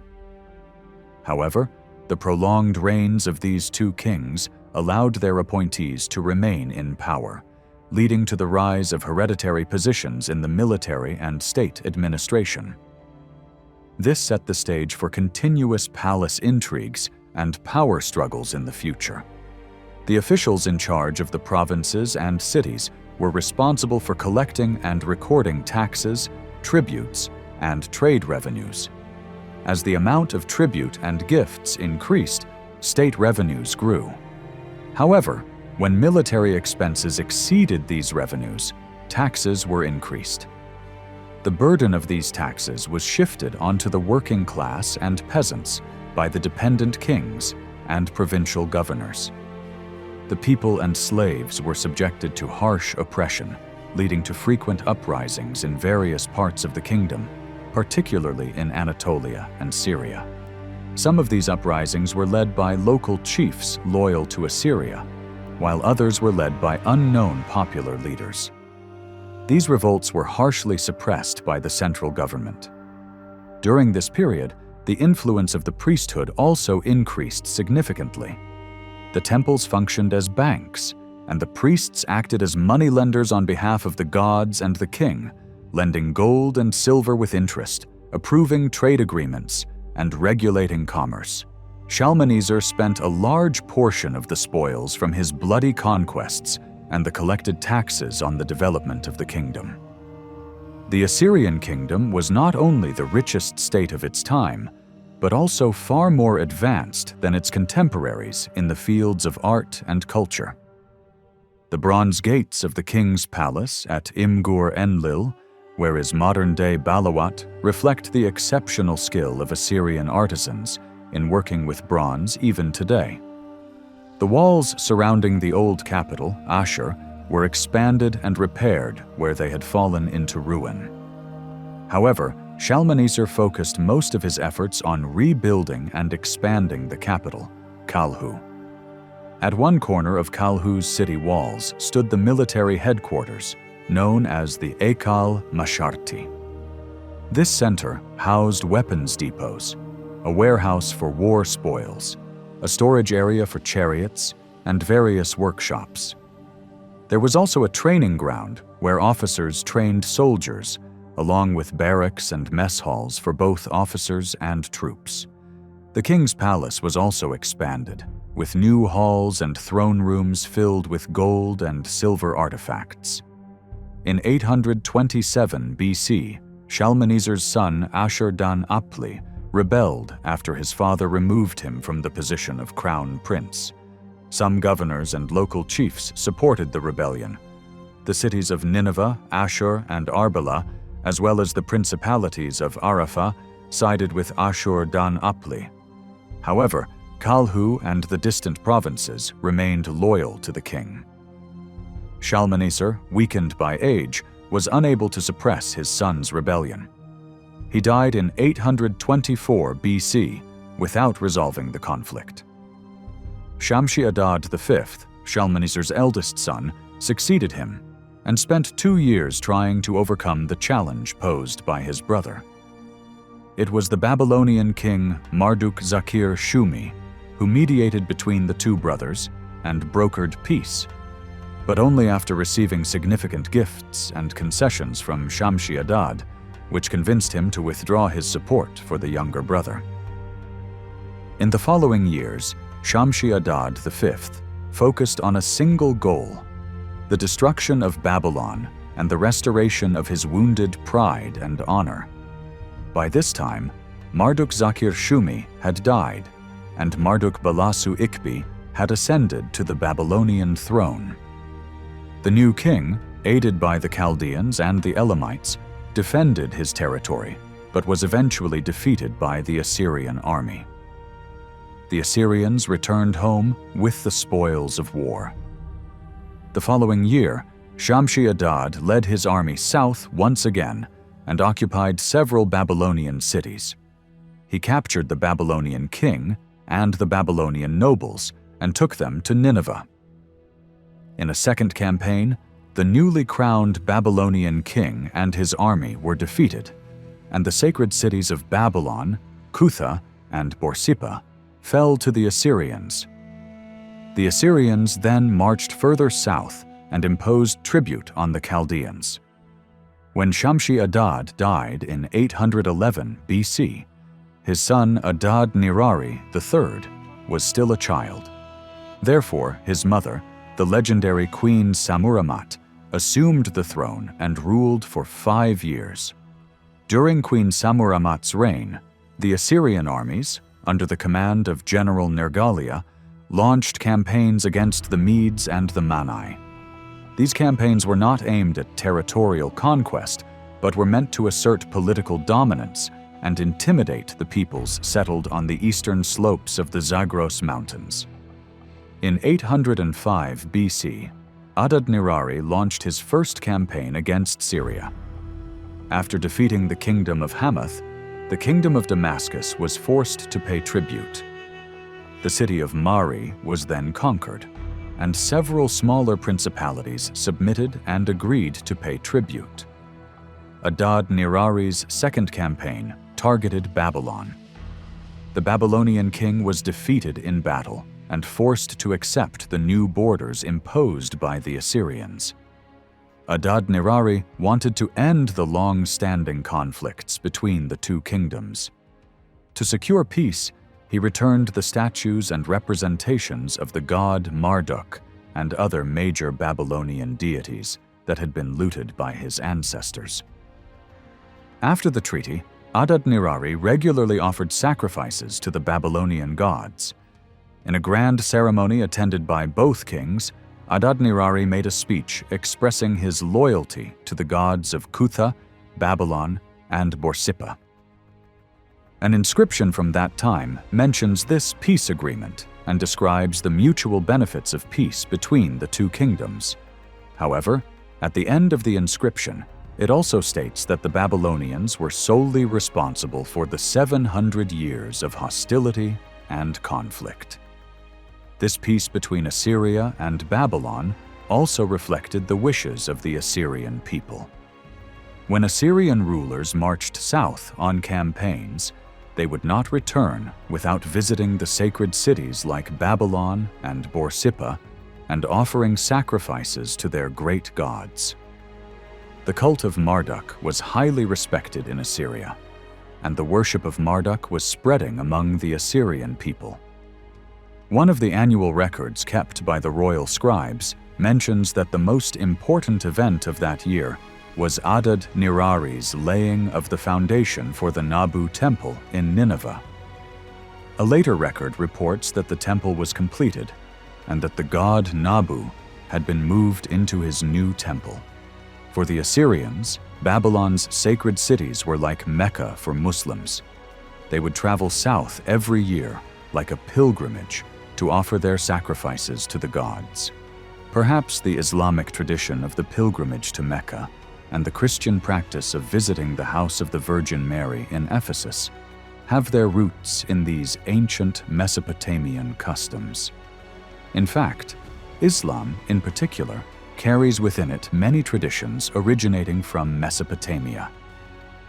After this peace, Adad-nirari is seen protecting the Babylonians. He launched 3 campaigns against the Chaldeans, attacking from the south, defeating and subduing them. He thus prevented further threats to Babylon from the south. Our knowledge of the administrative structure of Assyrian provinces and provincial life during Adad-nirari's reign comes mainly from documents found in Guzana, the capital of the Kabur province. At the time these documents were written, Guzana had not yet been fully integrated into the Assyrian system, and the majority of the population were still Arameans. Under Assyrian rule and exploitation, these people frequently rebelled. The Arameans were primarily farmers and herders of small livestock.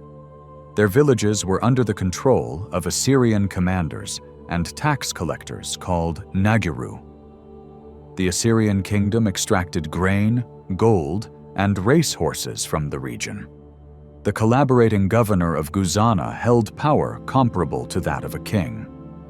He took orders only from the Assyrian king or the king's regional representative, the chief commander. In the provincial hierarchy, he outranked the governor of neighboring New Sabin and could summon him when needed. The governor was supported by a large military and civil administration. Perhaps due to fear of the local population, the wives and women of these officials lived together in a communal harem. The governor ruled small towns through officials called kepu, and smaller settlements and villages through local administrators called abaraku. There were also chief shepherds in charge of large herds. The local population, consisting mostly of Arameans, worked as shepherds, farm laborers, and servants. A small minority among them, however, had managed to buy their freedom by paying silver to the governor. This privileged group, called Zaku in Assyrian, was allowed to engage in small-scale trade and was exempt from taxes. The governor, who held absolute authority, had the right to exploit his territory as he wished. After paying the salaries of soldiers, officers, and officials, and after stockpiling food supplies for the Assyrian army, whatever he collected from the people became his personal profit. If the governor felt his income was decreasing, he would increase taxes and impose harsh measures on the population. The governor also served as the commander of the local Assyrian military units. He used these forces to suppress uprisings in the province. Some of these units were also prepared to join the larger Assyrian army when summoned for a campaign. To maintain order, 10-man gendarmerie squads were established, each led by a Rab Eserte. These squads formed the basic structure of the Assyrian military. Each squad was equipped with a chariot, 4 horses, 10 infantrymen, 10 daggers, 10 suits of armor, 10 shields, and 10 swords. Each squad was also provided with a cow, or 10 sheep, as rations. All provinces under Assyrian control were governed using the same administrative structure. The differences between the provinces stemmed from the extent to which the local populations had been assimilated into Assyrian culture. Some of the populations were nomadic and resisted assimilation, while settled communities were more easily absorbed into the Assyrian system. After the death of Adad-nirari, the entire kingdom was shaken by widespread uprisings. His 3 sons, who successively ascended the throne after their father's death, focused on suppressing these internal revolts rather than engaging in foreign wars. This period also marked the rise of the Urartian kingdom, which consolidated power over a series of Anatolian kingdoms. The first of Adad-nirari's sons to ascend the throne was Shalmaneser IV. During his 10-year reign, Shalmaneser plundered the forests of Lebanon once and raided the western Aramean principalities once. He fought 6 wars against the Urartian kingdom, but failed to halt Urartian expansion. The dominant figure of this period, both during Shalmaneser's reign and those of his 2 brothers, was Shamshi II, the commander-in-chief of the Assyrian army. Shamshi led the armies against the Urartians, and an inscription he erected at the entrance of his palace in Tel Barsip commemorates his victories over the Urartians. The fact that the king is not mentioned even once in the inscription suggests that Shamshi-il's authority had begun to surpass that of the king. After Shalmaneser, his brother Ashur-dan III ascended the throne. During his reign, the decline of the Assyrian kingdom continued. A few raids against the Median tribes and a war with the Syrian principalities did little to stabilize the internal political turmoil. In 764 BC, a plague outbreak devastated the population, and the kingdom was rocked by 6 years of internal uprisings in its aftermath. The army remained stationed within the country, focusing on crushing these revolts rather than launching foreign campaigns. Meanwhile, the Urartians and the Neo-Hittite kingdom, which had made Carchemish its capital, were growing in strength. At the same time, the Bit Agusi Principality in northern Syria was consolidating power by uniting neighboring principalities under a single center, emerging as a new threat to the Assyrians. When Adad-nirari's 3rd son, Ashur-nirari V, ascended the throne under the shadow of the powerful commander Shamshi II, the kingdom was in turmoil. Ashur-nirari led the army against the Bit Agusi Principality and forced the Aramean king, Mati II, to sign a treaty. Under the terms of the agreement, Mati II agreed to end anti-Assyrian propaganda, suppress rebellious chiefs who opposed Assyrian authority, and provide military support when the Assyrian army went to war. This agreement was intended to counter the growing threat of the Urartians in the region. However, after the Assyrian army left the territory, Mati declared that he would not honor the terms of the treaty. This betrayal remained the most significant event of Ashur-Nirari's reign. The weakening of the kingdom also disrupted the power balance among the nobility and the priesthood. In 746 BC, Ashur-Nirari was killed during a palace coup. Following this coup, Adad-Nirari's fourth son, Tiglath-Pileser III, ascended the throne, possibly as the mastermind behind his brother's assassination. With Tiglath-Pileser, the Assyrian throne found a ruler in the mold of the old, powerful kings, one who would elevate the kingdom to the status of an empire.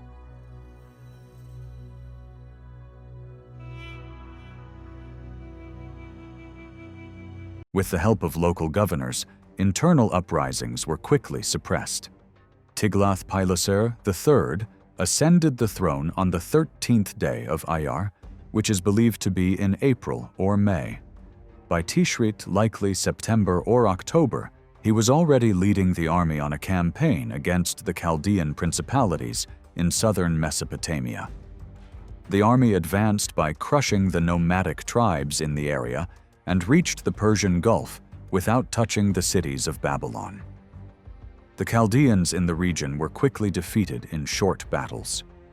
During this campaign, Tiglath-Pileser traveled from Sippar to Uruk, stopping at the sacred temples in Babylon, Borsippa, and Kuta, to show that he was the natural protector of these holy sites. The priests in these cities welcomed him with grand ceremonies. By doing this, he also wanted to show that he was the protector of the Babylonian throne, which had been under the rule of Nabonassar for the past 3 years. In his second year of rule, Tiglath-Pileser launched a campaign into the Zagros Mountains. Different areas of the mountain range were occupied, fear spread to the surrounding regions, and the army returned with large amounts of plunder. The third campaign was launched to solve the Syrian problem.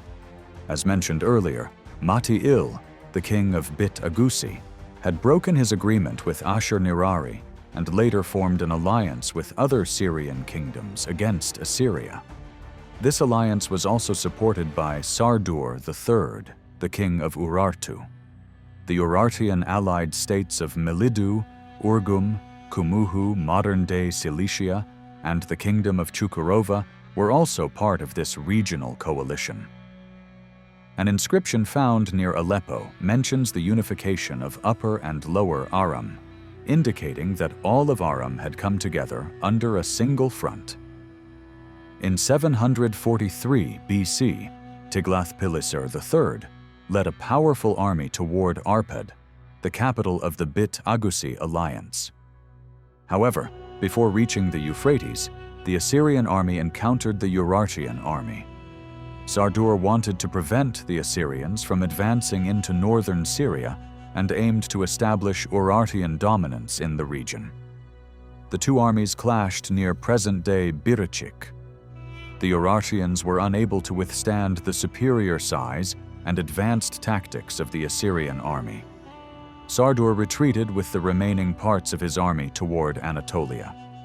Tiglath-Pileser did not pursue the retreating Urartians, but continued toward his main target, Arpad.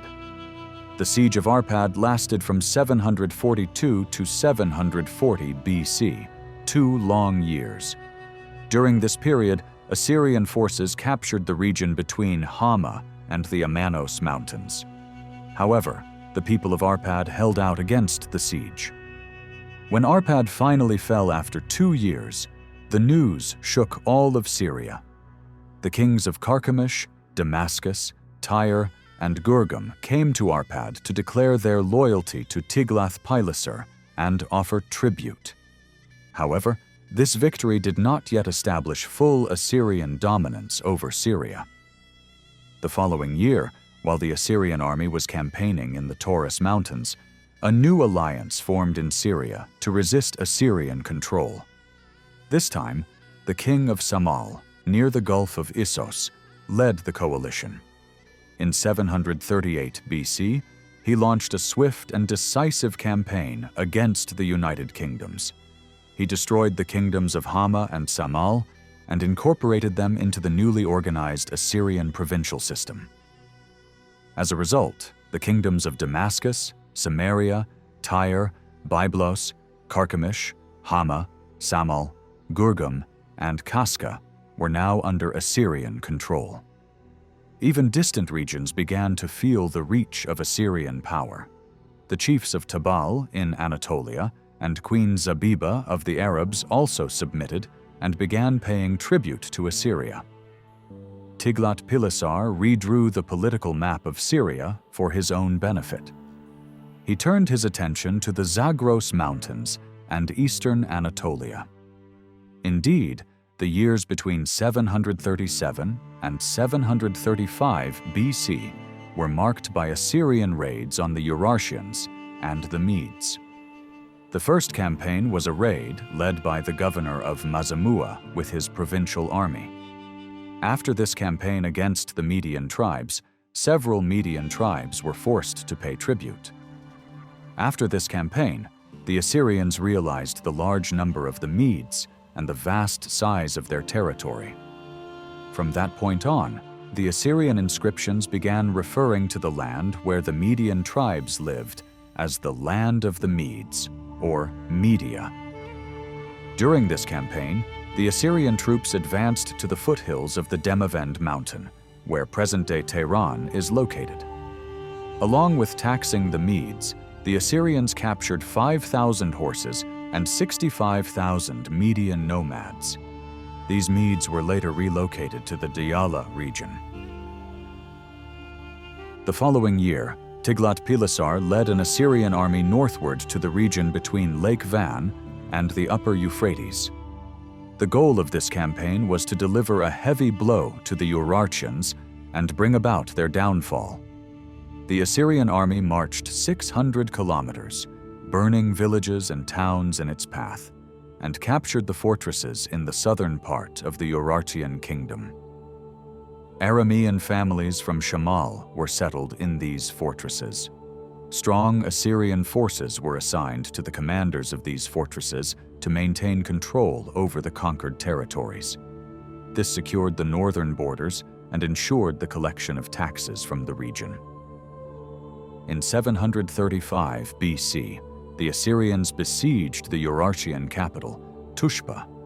However, due to strong Urartian resistance, the siege was lifted after a while. By the end of these campaigns, the southern part of the Urartian kingdom was under Assyrian control, creating a security buffer against future Urartian attacks on Syria and Assyria. In the following years, Tiglath-Pileser turned his attention toward Syria. The kings of Shamal and Israel, Panamuya and Menahem, had accepted Assyrian dominance, but the cities of Damascus, Samaria, Ashkelon, and Gaza had stopped paying tribute. The Phoenician city-states of Tyre and Sidon also stopped paying tribute after Assyrian restrictions on their trade with Egypt. To resolve these issues, Tiglath-Pileser launched a campaign in Palestine in 734 BC. During this campaign, he captured rebellious Phoenician cities, including Byblos, and divided the region into 6 military districts.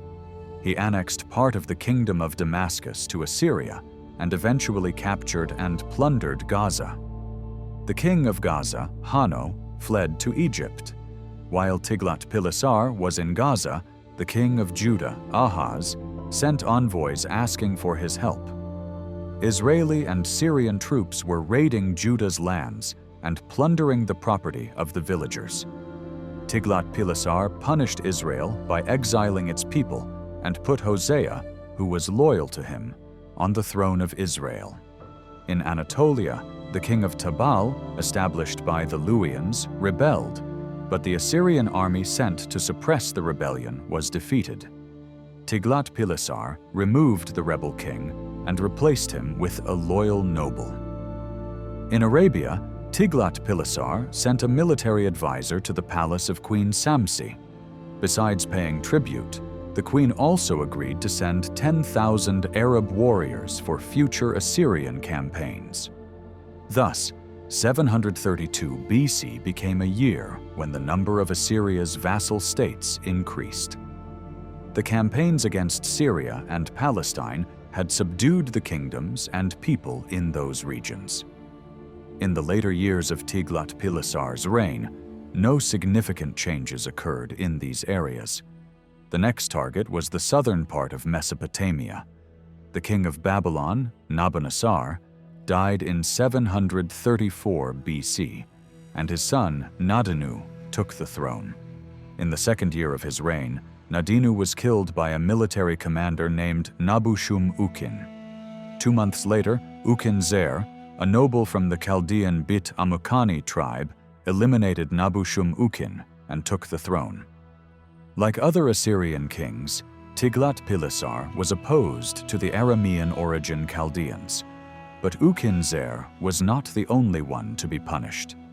The southern Aramean tribes and small kingdoms also had to be forced to pay tribute and brought under Assyrian control to restore the balance of power in the region. The chaos in Babylon worried Tiglath-Pileser III, who wanted to maintain his authority over the region. He led his army to Babylon, intending to discipline not only the Bit Amukani tribe, but also any Aramean tribe causing trouble or likely to do so. The Assyrian army first fought the Pukudu tribe and defeated them, annexing their territory into the Arafah province. Next, Tiglath-Pileser attacked the Bit Silani and Bit Sa'ali tribes. Their leaders and nobles were killed or captured, farmland was burned, and settlements were destroyed. Around 120,000 villagers were forcibly relocated to the inner regions. Ukin-Zer, the new king of Babylon, resisted from the city of Shapia for a long time. Eventually the city fell, and Ukin-Zer was captured. After the defeat of the Bit Amukani tribe, the other Aramean tribes surrendered. The leader of the Bit Yakin tribe and the ruler of the Basra Gulf region, Marduk-Apla-Iddina, brought valuable gifts to Shapia, paid his tribute, and declared his loyalty to Tiglath-Pileser. Thus, the Assyrian peace was established in southern Mesopotamia, and the region accepted Assyrian dominance. This raised the question of what Babylon's future would be. Tiglath-Pileser did not want to lose control of Babylon, but he also did not want to turn this sacred land, full of important Mesopotamian cultural centers, into a regular Assyrian province. Tiglath-Pileser found a solution. He maintained Babylon's internal independence while ensuring it remained under Assyrian control externally. To formalize this arrangement, he assumed the titles of King of Babylon and King of Sumer and Akkad. To reinforce this connection, he adopted the Babylonian throne name Pulu. To further establish his authority, Tiglath-Pileser personally led the Marduk ritual as the King of Babylon in 729 BC and 728 BC, and initiated the New Year festival. Thus, all of Mesopotamia came under Assyrian control. When he died in 727 BC, he left behind the foundations of an empire for future Assyrian kings. When Tiglath-Pileser took the throne, the country was in a weakened state. The central administration was fragile, and threats from within and outside the kingdom were serious. Internally, the Assyrian people and other groups were restless, while externally, the Arameans, Urartians, and the Neo-Hittite kingdom posed a threat. To stabilize the situation, Tiglath-Pileser needed to crush internal revolts, respond to external threats, and secure new sources of raw materials through conquests and tribute. Tiglath-Pileser first focused on reforming the military. Under his leadership, the Assyrian army was transformed from a force of raiders into a professional and organized army capable of sustained warfare.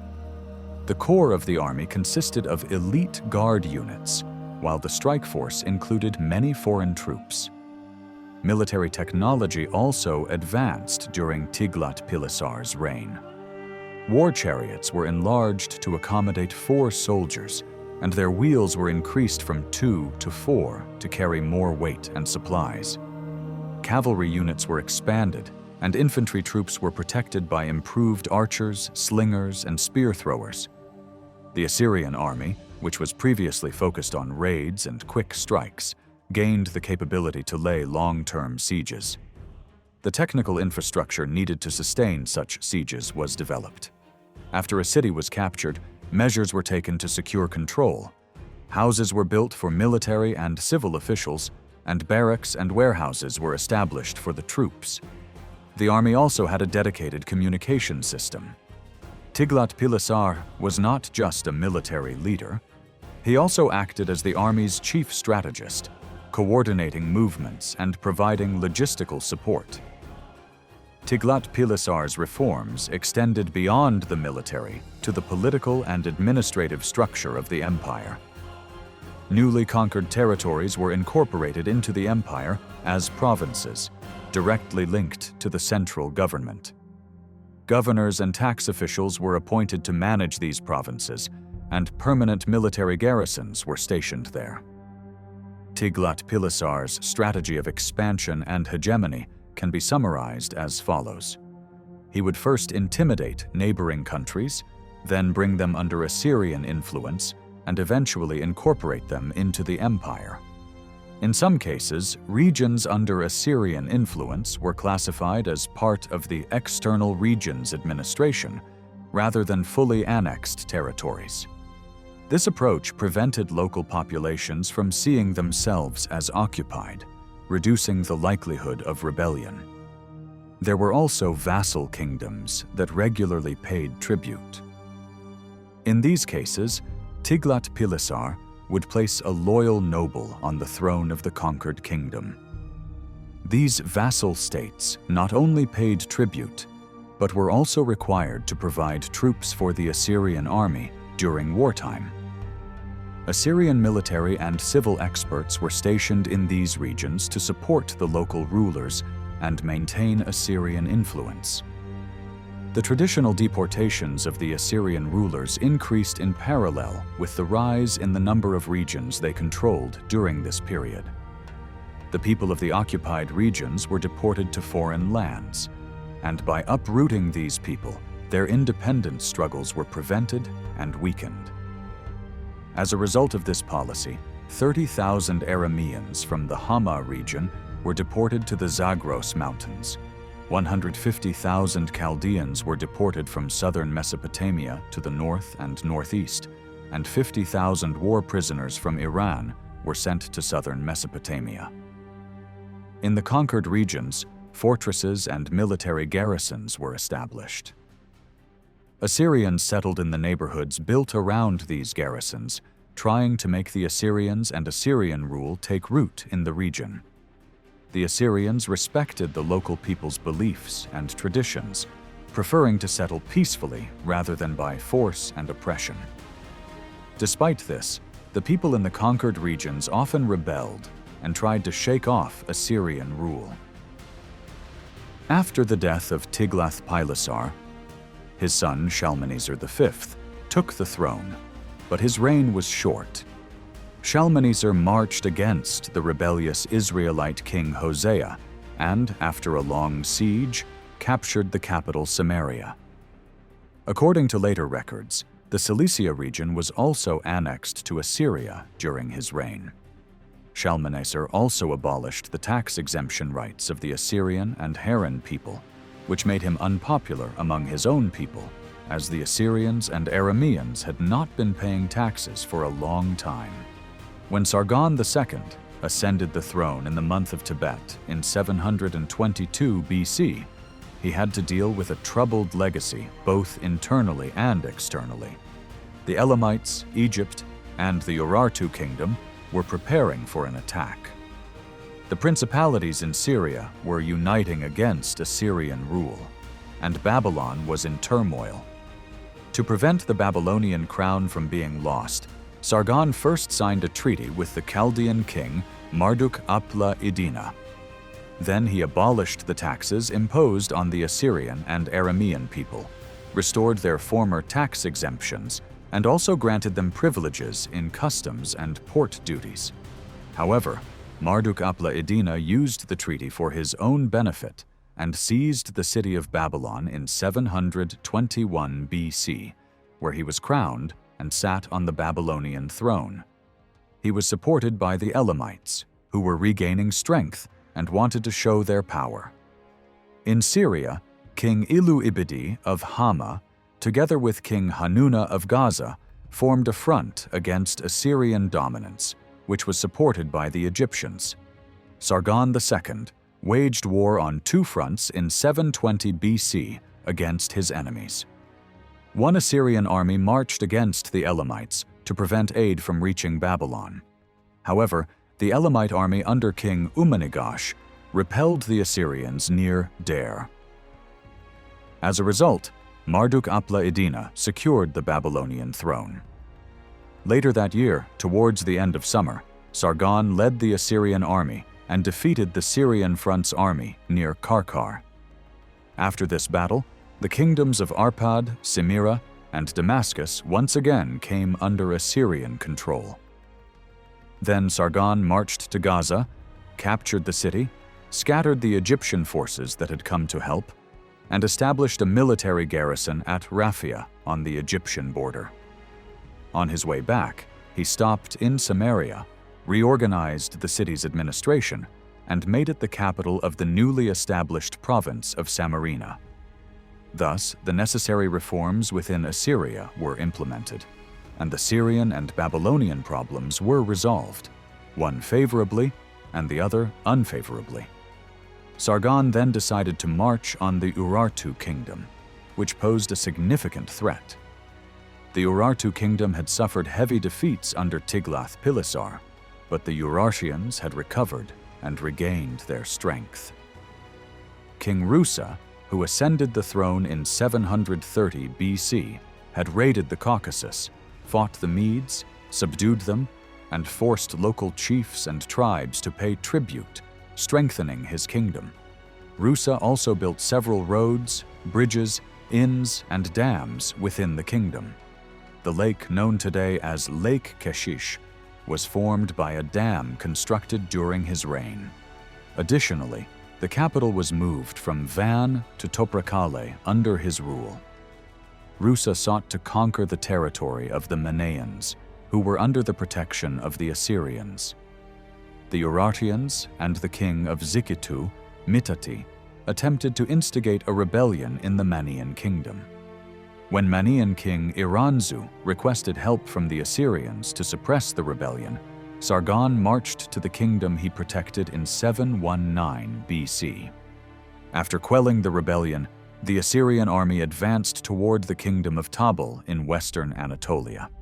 Sargon replaced the opposing king of this kingdom with a new one. The new king strengthened ties with Sargon by giving one of his daughters in marriage. The kingdom of Carchemish, located on the strategic route along the Euphrates to Anatolia, had established secret ties with Phrygian king Midas. The Assyrian army marched on Carchemish, captured the region, and removed the king from power. An Assyrian governor was appointed to rule the city, and a military garrison was established there. The years 718 and 717 BC marked Sargon's campaigns into eastern Anatolia and the Zagros Mountains. After these campaigns, settlements in the region were destroyed and replaced with new ones. These newly founded Assyrian cities were given Assyrian names such as Kar-Nabu, Kar-Sin, Kar-Adad, and Kar-Ishtar. They were also reinforced with military garrisons. During these years, the eastern part of Assyria had fallen under the control of the Median tribes. The Medes had settled in much of the Zagros Mountains and the Iranian plains. Undoubtedly, Sargon had not yet seen the threat from the Medes. The Medes, who had settled in many places, had begun to establish cities such as Harhar, Kindau, and Kishesim. In 707 BC, Sargon returned with part of the Babylonian treasures and moved to the new capital, Dur-Sharrukin, modern Khorsabad. The decision to move the capital from Kalhu and establish a new capital had been made 10 years earlier. The palace was built 16 kilometers south of Nineveh. Its 2.5-kilometer-long walls were decorated with reliefs depicting hunting and battle scenes, with human-headed bulls guarding the entrance gates. The palace halls were covered with reliefs, showing Sargon fighting in enemy cities and lands. The scent from the beams on the ceilings and the doors made of cedar and rosewood filled the rooms, captivating visitors. A new ziggurat was built near the palace, dedicated to 6 major gods: Ea, Shamash, Nabu, Adad, Ninurta, and their consorts.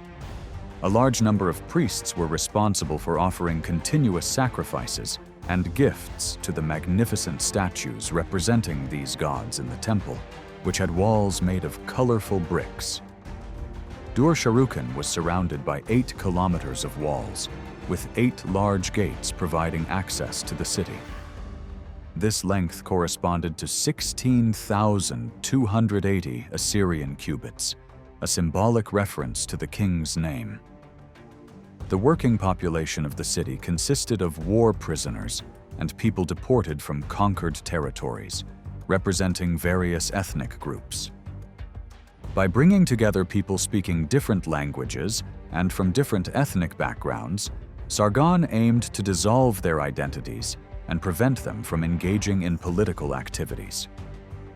Additionally, security forces and priests were tasked with teaching these forced migrants Assyrian traditions and beliefs. When Sargon II died in 705 BC, he left his son Sennacherib a wealthy empire filled with gold and precious stones acquired through taxes, war spoils, and the labor of the working population. Sennacherib was an experienced ruler who understood both state administration and foreign policy. However, rebellions broke out as soon as he ascended the throne.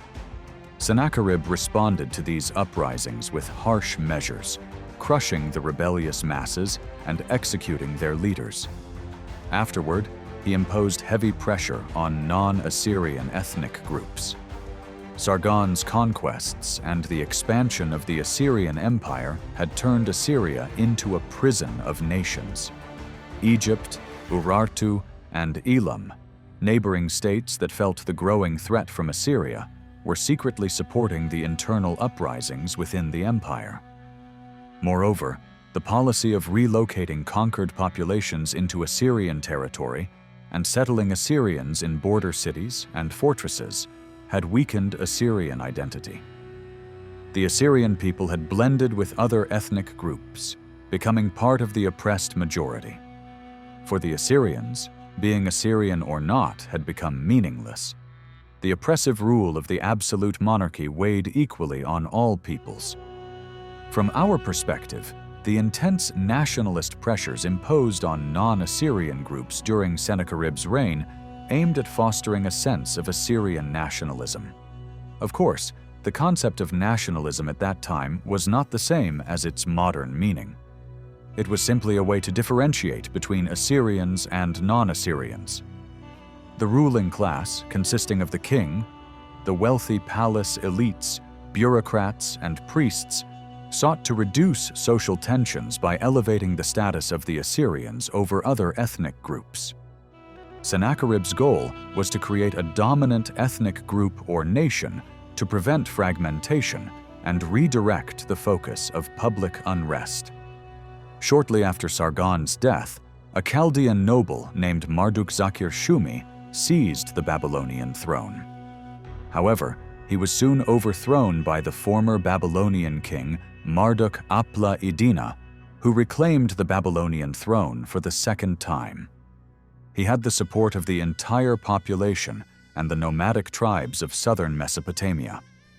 The Elamites also continued to back Marduk-Apla-iddina, as they had done before. In response to this development, Sennacherib took command of his forces and marched toward Babylon. He laid siege to Kuta, which lay on the road to Babylon, while sending the rest of his army to fight the Babylonian Elamite allied forces near Kish. Kuta's fortress fell quickly, and Sennacherib rushed to support his soldiers engaged in the battle at Kish. The Assyrian forces defeated the Babylonian Elamite allied army, forcing Marduk Apla Iddina to flee the throne once again. After this victory, Sennacherib placed Bel-Ibni, a Babylonian noble raised in the Assyrian court, on the throne of Babylon. The Assyrian army then crushed the rebellious nomadic tribes. The army returned with rich spoils seized from the Babylonian palace. The Babylonians continued to resist Assyrian rule. During this time, the Babylonian people crowned the Chaldean noble Mushashib Marduk as king of Babylon. Mushashib Marduk used gifts and diplomacy to unite some tribes from the Zagros Mountains and various Aramean and Chaldean tribes, forming a united front against the Assyrian threat. The main striking force of this alliance was the Elamite army. Near the Tigris River, close to modern-day Samarra, two armies faced each other. In this bloody battle of chariots, mounted warriors, and archers, the Assyrian army was defeated. But the allied forces also suffered heavy losses.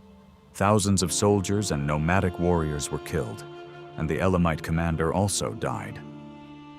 It took 2 years for Sennacherib to recover from the wounds of war. In the early summer of 689 BC, the Elamite king suffered a stroke. Taking advantage of the king's illness, Sennacherib marched on Babylon. Using battering rams and ladders, Babylon was captured.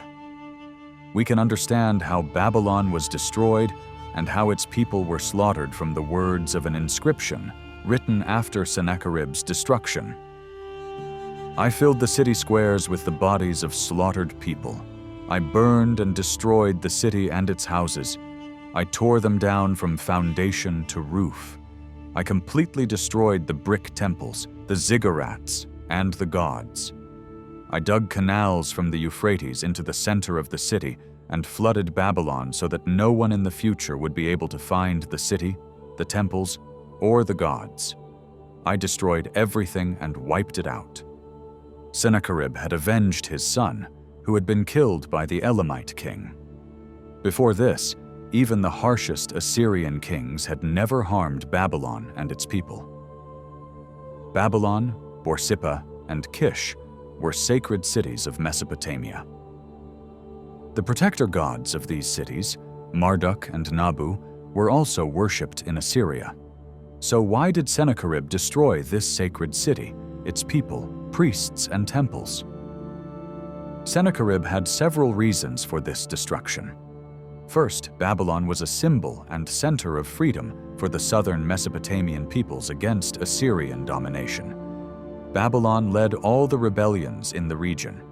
Additionally, Babylonian priests and prophets, whose prophets had declined under Assyrian rule, often organized these rebellions and helped the rebels.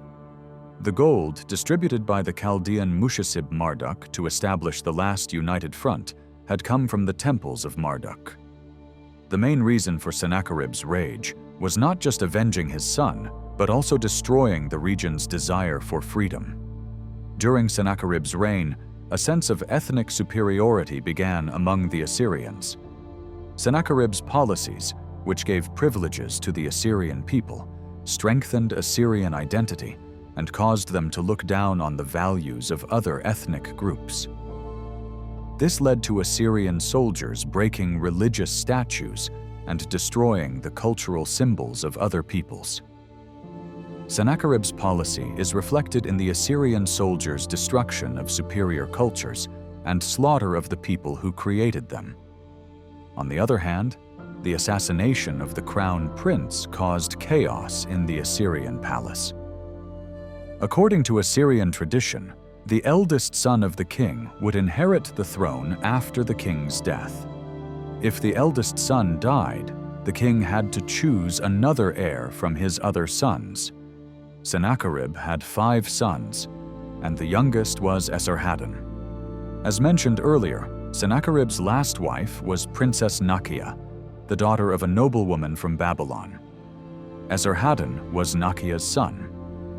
In Assyria, this queen was known as Zakatu, and she wanted to secure power by placing her son on the throne. However, Sennacherib's other sons were supported by the wealthy Assyrian elite and priests who opposed the idea of a king whose mother was not of Assyrian origin. During this period of palace intrigue and intense power struggles, no major military campaigns were launched. The kingdom of Tabal in central Anatolia declared its independence. Urartu regained its lost border fortresses. The Egyptian pharaoh Taharka stirred up the Hebrews, and the king of Jerusalem, Hezekiah, rebelled against Assyrian rule. An Assyrian army besieging Jerusalem was decimated by a cholera outbreak. Meanwhile, the son of Marduk Apla Idina took leadership of the Babylonians in the south and began forming an army. Sennacherib faced the challenge of defending his father's legacy and maintaining the strength of the empire. Internal palace struggles prevented him from focusing on foreign policy. Under Queen Zakatu's influence, Sennacherib declared his youngest son, Esarhaddon, as the crown prince. This decision intensified the palace intrigues. His brothers and their supporters opposed Esarhaddon's appointment. A series of plots and conspiracies dominated palace life. Assyrian priests tried to justify the destruction of Babylon and its sacred temples, but most of the people and some priests opposed it. Those who opposed it believed that a savior would come, Babylon would be rebuilt, and the temples would be restored. Queen Zakatu took advantage of this situation, spreading the belief that her son was the savior with the help of her supporters. His brothers accused Esarhaddon of treason and attacked him. As the conflict escalated, Sennacherib intervened and exiled Esarhaddon to an unknown place near Urfa. However, Esarhaddon remained the crown prince. In 681 BC, while in exile, Esarhaddon received news of his father's assassination. It was likely that Sennacherib was killed by Queen Zakatu's men. Esarhaddon marched to Nineveh with his loyal forces. After 6 weeks of civil war, he defeated his brothers and ascended to the Assyrian throne with a grand ceremony. 2 of his brothers, Adramelech and Sharezer, fled to eastern Anatolia and established the Principality of Vaspurakan, south of Lake Van. Esarhaddon first punished those who had rebelled against him. Many nobles were exiled with their families to remote coastal areas of the country. The wealth and income of the Assyrian elite were confiscated, and their taxes were increased. The ruins of Babylon were cleared, and preparations began to rebuild the city. Esarhaddon also blamed the destruction of Babylon on the Assyrian nobles, clearing his father's name. While rebuilding Babylon's most sacred temple, Esagila, the Assyrian temple of Ishara, was also repaired. By respecting the beliefs of both peoples, Esarhaddon aimed to restore balance among the people. The ban on non-Assyrians entering Assyrian temples was lifted. The previous balance among the various ethnic groups living in Assyria was restored, and the privileges given to the Assyrian people were revoked. While the statues of gods in Esagila were being repaired, the Assyrian god statues were also cleaned and restored. Some of the statues were even returned to Babylon. However, the statue of Marduk would remain in Assyria for many years. Esarhaddon also lifted the ban on trade in Babylon, Borsippa, Nippur, and Sippar, allowing the cities to resume their role as centers of multicultural trade. In the south, nomads had settled on empty fields and were working the land without paying taxes. Esarhaddon launched a campaign in these regions and resolved the issue. After the death of the Elamite king, his brother Urtaki took the throne, improving Assyrian-Elamite relations. The unrest in the southern regions gave way to political stability and peace. The region stretching to the Persian Gulf was now under Assyrian control, known as the Pax Assyriaca, Assyrian peace. However, trouble was brewing in other parts of the empire. The Cimmerians, who had stayed away from Assyrian borders for a long time after plundering the Black Sea coast and destroying the kingdom of Phrygia, reappeared on the Assyrian borders. The Assyrian army defeated the Cimmerians near Hubushana, close to modern Ereğli in Konya. Around the same time, an expedition was launched into the Taurus Mountains. On the return, the Assyrian army besieged the capital of the Malatya Principality, but the king escaped and saved his life. In the same year, Esarhaddon led his army toward northeastern Arabia, subduing the Arab tribes in the region and annexing the land of Bazu, near modern Bahrain, into the Assyrian Empire. During the same year, a campaign into Syria resulted in the appointment of Aramean nobles as the leaders of several local kingdoms. By the end of this campaign, the city-states of Cyprus and the Phoenician principalities were brought back under imperial control. However, an expedition into Egypt in 674 BC ended in defeat. In an eastern campaign in Anatolia, the Assyrians defeated the Mani and their allies, the Scythians. The Guti, Assyria's eastern neighbors, had formed an alliance with the Scythians near the Aral Sea and were raiding the Assyrian border regions. Their goal was to take control of the cattle and horse trade between Urartu and Assyria. Meanwhile, the Medes, who had settled in the Iranian plateau, also posed a threat to Assyrian borders. In 676 BC, the Assyrian army launched a campaign into Iran. Some Median chieftains supported the Assyrians, helping them suppress the Guti, Scythians, and Mani. After this event, the Medes occasionally provided horses to Assyrian tax collectors, ensuring relative peace in the region. The Urartians, on the other hand, were working to strengthen their borders with fortresses while cooperating with the Cimmerians and Scythians against Assyrian expansion. In 672 BC, Esarhaddon's eldest son died, forcing him to choose a new heir. He intended to place his son Shamash-Shum-Ukin on the Babylonian throne and choose one of his two other sons as heir to the Assyrian throne. However, he was uncertain whether to select his middle or youngest son. Esarhaddon was a superstitious and indecisive king, often fearful of the gods' wrath. His mother, Queen Zakatu, essentially managed palace affairs. Esarhaddon frequently sought her advice on important matters. When Zakatu fell ill in 672 BC, the issue of succession became urgent. Esarhaddon appointed Shamash-Shum-Ukin as king of Babylon and named his youngest son, Ashurbanipal, as the heir to the Assyrian throne. This decision faced opposition from priests and nobles who claimed that the young heir lacked experience in state affairs. In response, Ashurbanipal demanded that his legitimacy be confirmed through a ceremony attended by the royal family, nobles, and priests.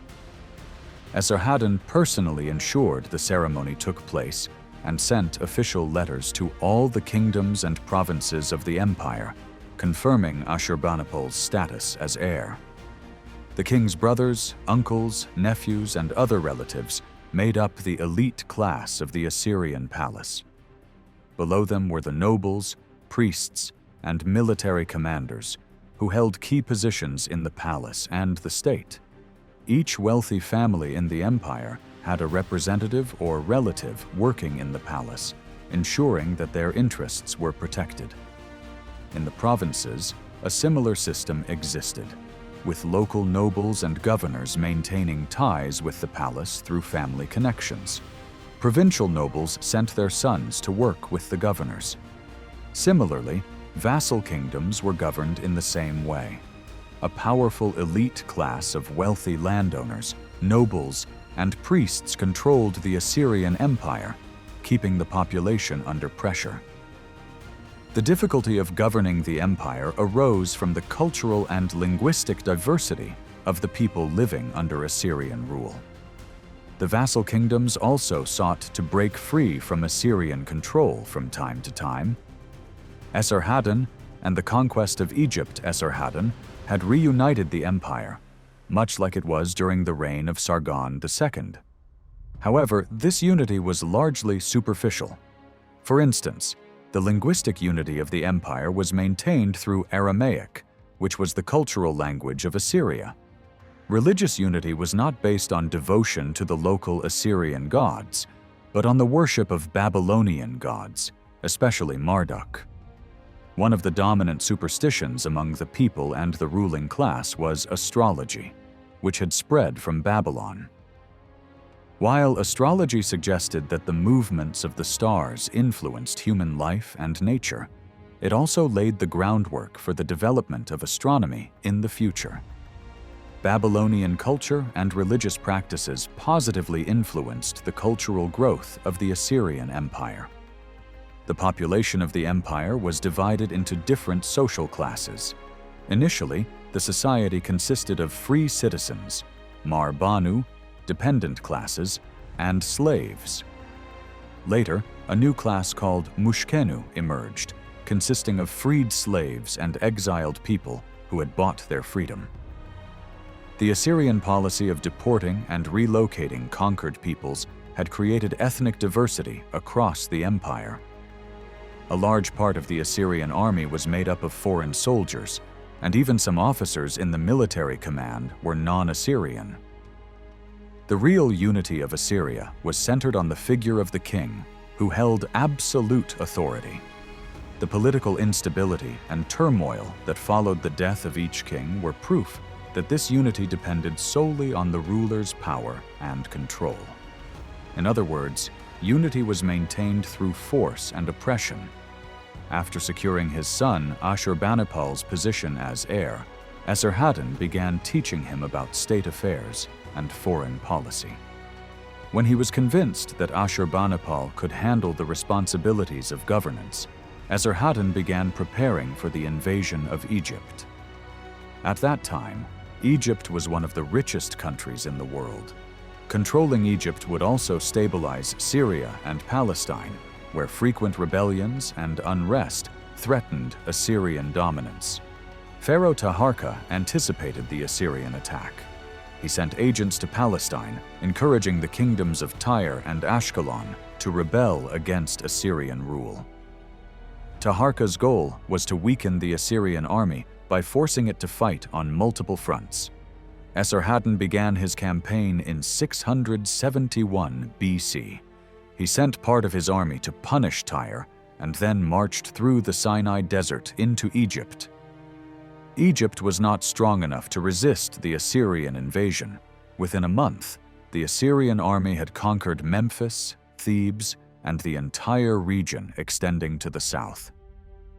Egypt was divided into Assyrian provinces, with an Assyrian governor and a military commander appointed to each region. After the conquest, Esarhaddon assumed the title of King of the Kings of Upper Egypt, Lower Egypt, and Cush. Caravans transported Egypt's vast wealth to Nineveh.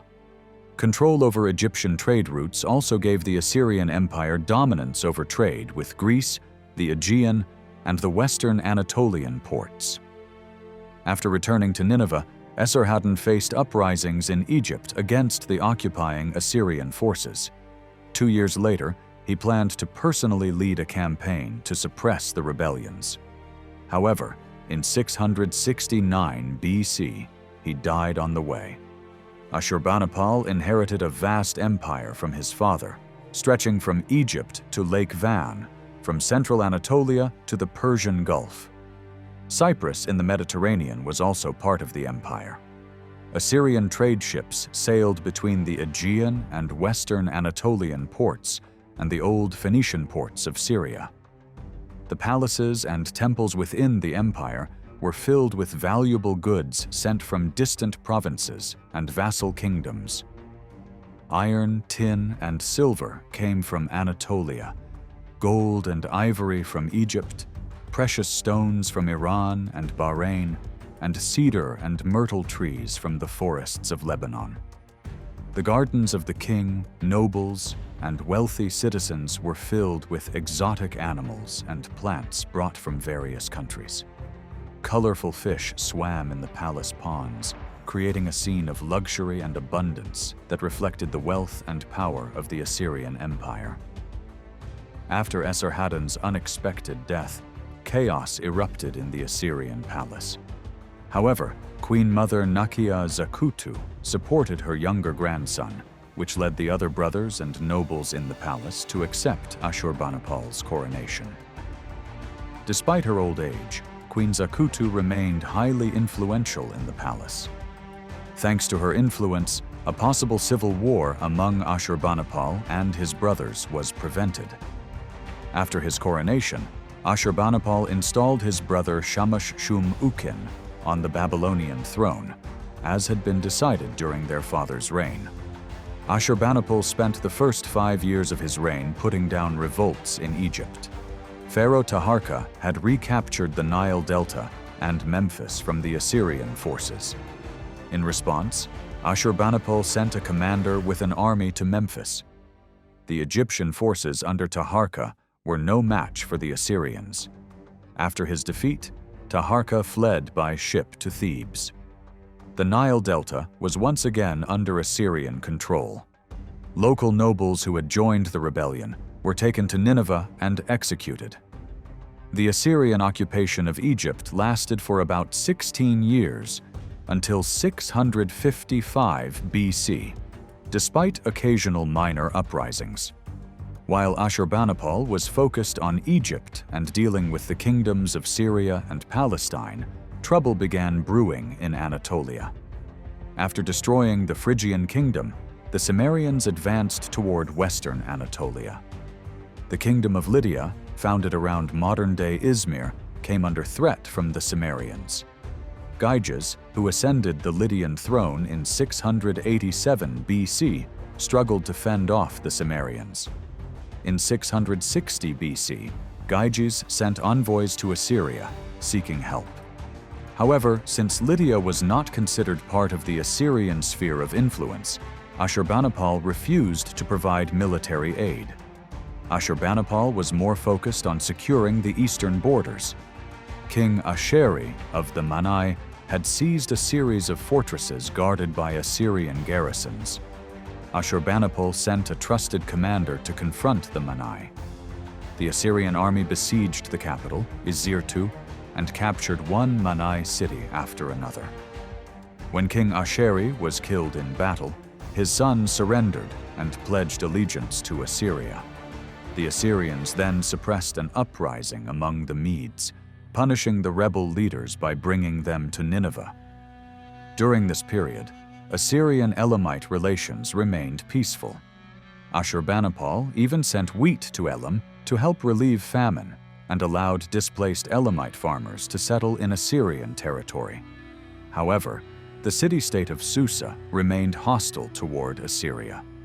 When the Assyrian army was busy with campaigns in Egypt, rebellious tribes in the south received support from Susa.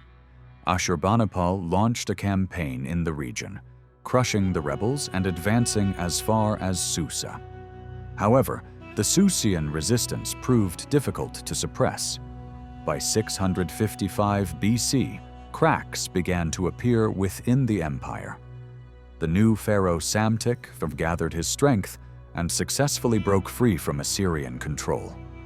Gyges, the Lydian king, supported Egypt by sending a naval fleet and soldiers. Ashurbanipal was forced to accept the loss of Egypt. What concerned Ashurbanipal more was the threat from Elam. In 653 BC, Elamite king Te-Uman launched an attack and occupied parts of southern Mesopotamia. Ashurbanipal personally led the Assyrian army against the Elamites. The two armies met in battle on the plains near Tel Tuba. At the end of the battle, the Elamites were defeated, The Elamite king and his son were killed on the battlefield. Elam was divided among the king's 3 surviving sons. The Gambela tribe, which had fought alongside the Elamites, was severely punished. Ashurbanipal was satisfied with suppressing the southern rebellions and defeating the Elamites. He appointed Nabu-bel-Shumate, a descendant of Marduk-apla-iddina, as governor of southern Mesopotamia, and placed an Assyrian guard unit and advisors under his command. However, despite the apparent success of the southern campaign, it exposed the deep weakness of the Assyrian state. The empire had expanded too far, making it difficult to control the various ethnic groups by force alone. While the army was putting down rebellions in southern Mesopotamia, uprisings were beginning in Anatolia. In cities like Ur, Uruk, and Nippur, resentment against Assyrian rule and oppression turned into outright hostility. These ancient cultural centers were surrounded by Assyrian garrisons, making them feel like prisons. Any sign of resistance was swiftly crushed by Assyrian soldiers. Babylon became the center of resistance against Assyrian rule. Ashurbanipal's brother, Shamash-shum-ukin, who ruled Babylon, was dissatisfied with the limited territory under his control. The cities of Babylon, Borsippa, Cutha, and Sippar, were not enough for him, and Ashurbanipal kept a close watch over these cities. In the spring of 652 BC, Shamash-shum-ukin openly rebelled against his brother. He sought to unite Egypt, the Syrian city-states, Arab tribes, and southern Mesopotamia in an alliance against Ashurbanipal. He distributed large amounts of gold, silver, and gifts to win support. Nabu-bel-Shumate, the governor of southern Mesopotamia, and the Elamite kings, who owed their thrones to Ashurbanipal, sided with Shamash-shum-ukin. Ashurbanipal decided it was time to intervene. He stationed his army around Babylon and sent a general to the south. The Elamite army that came to support Babylon was easily defeated. Ashurbanipal then secretly supported a coup in Elam, which overthrew the Elamite king. For a time, Elam was ruled by pro-Assyrian kings. Meanwhile, the siege of Babylon and the surrounding cities continued. After a 3-year siege, Babylon fell in 648 BC. In the final moments, the defenders set the city on fire. Rather than being captured by his brother, Shamash-shum-ukin threw himself into the flames and died. The remaining Babylonian cities were quickly captured. The rebellions in Chaldea and around the Persian Gulf were also crushed. Babylon was rebuilt and placed under the control of an Assyrian noble who ruled as a governor rather than a king. In 647 BC, Ashurbanipal led his army into Elam. The Assyrians attacked Elam from 2 directions. One army advanced from the south and the other from Babylon. When the campaign ended, Elam's cities, including Susa, were completely destroyed. The population was enslaved and deported to Assyrian territory. The destruction of Elam forced neighboring states to submit. Cyrus, the king of Persia, sent tribute to Nineveh as a sign of loyalty. The only group left unpunished in Mesopotamia were the Arabs. During the Babylonian-Assyrian conflict, the Arabs had supported Shamash-shum-ukin.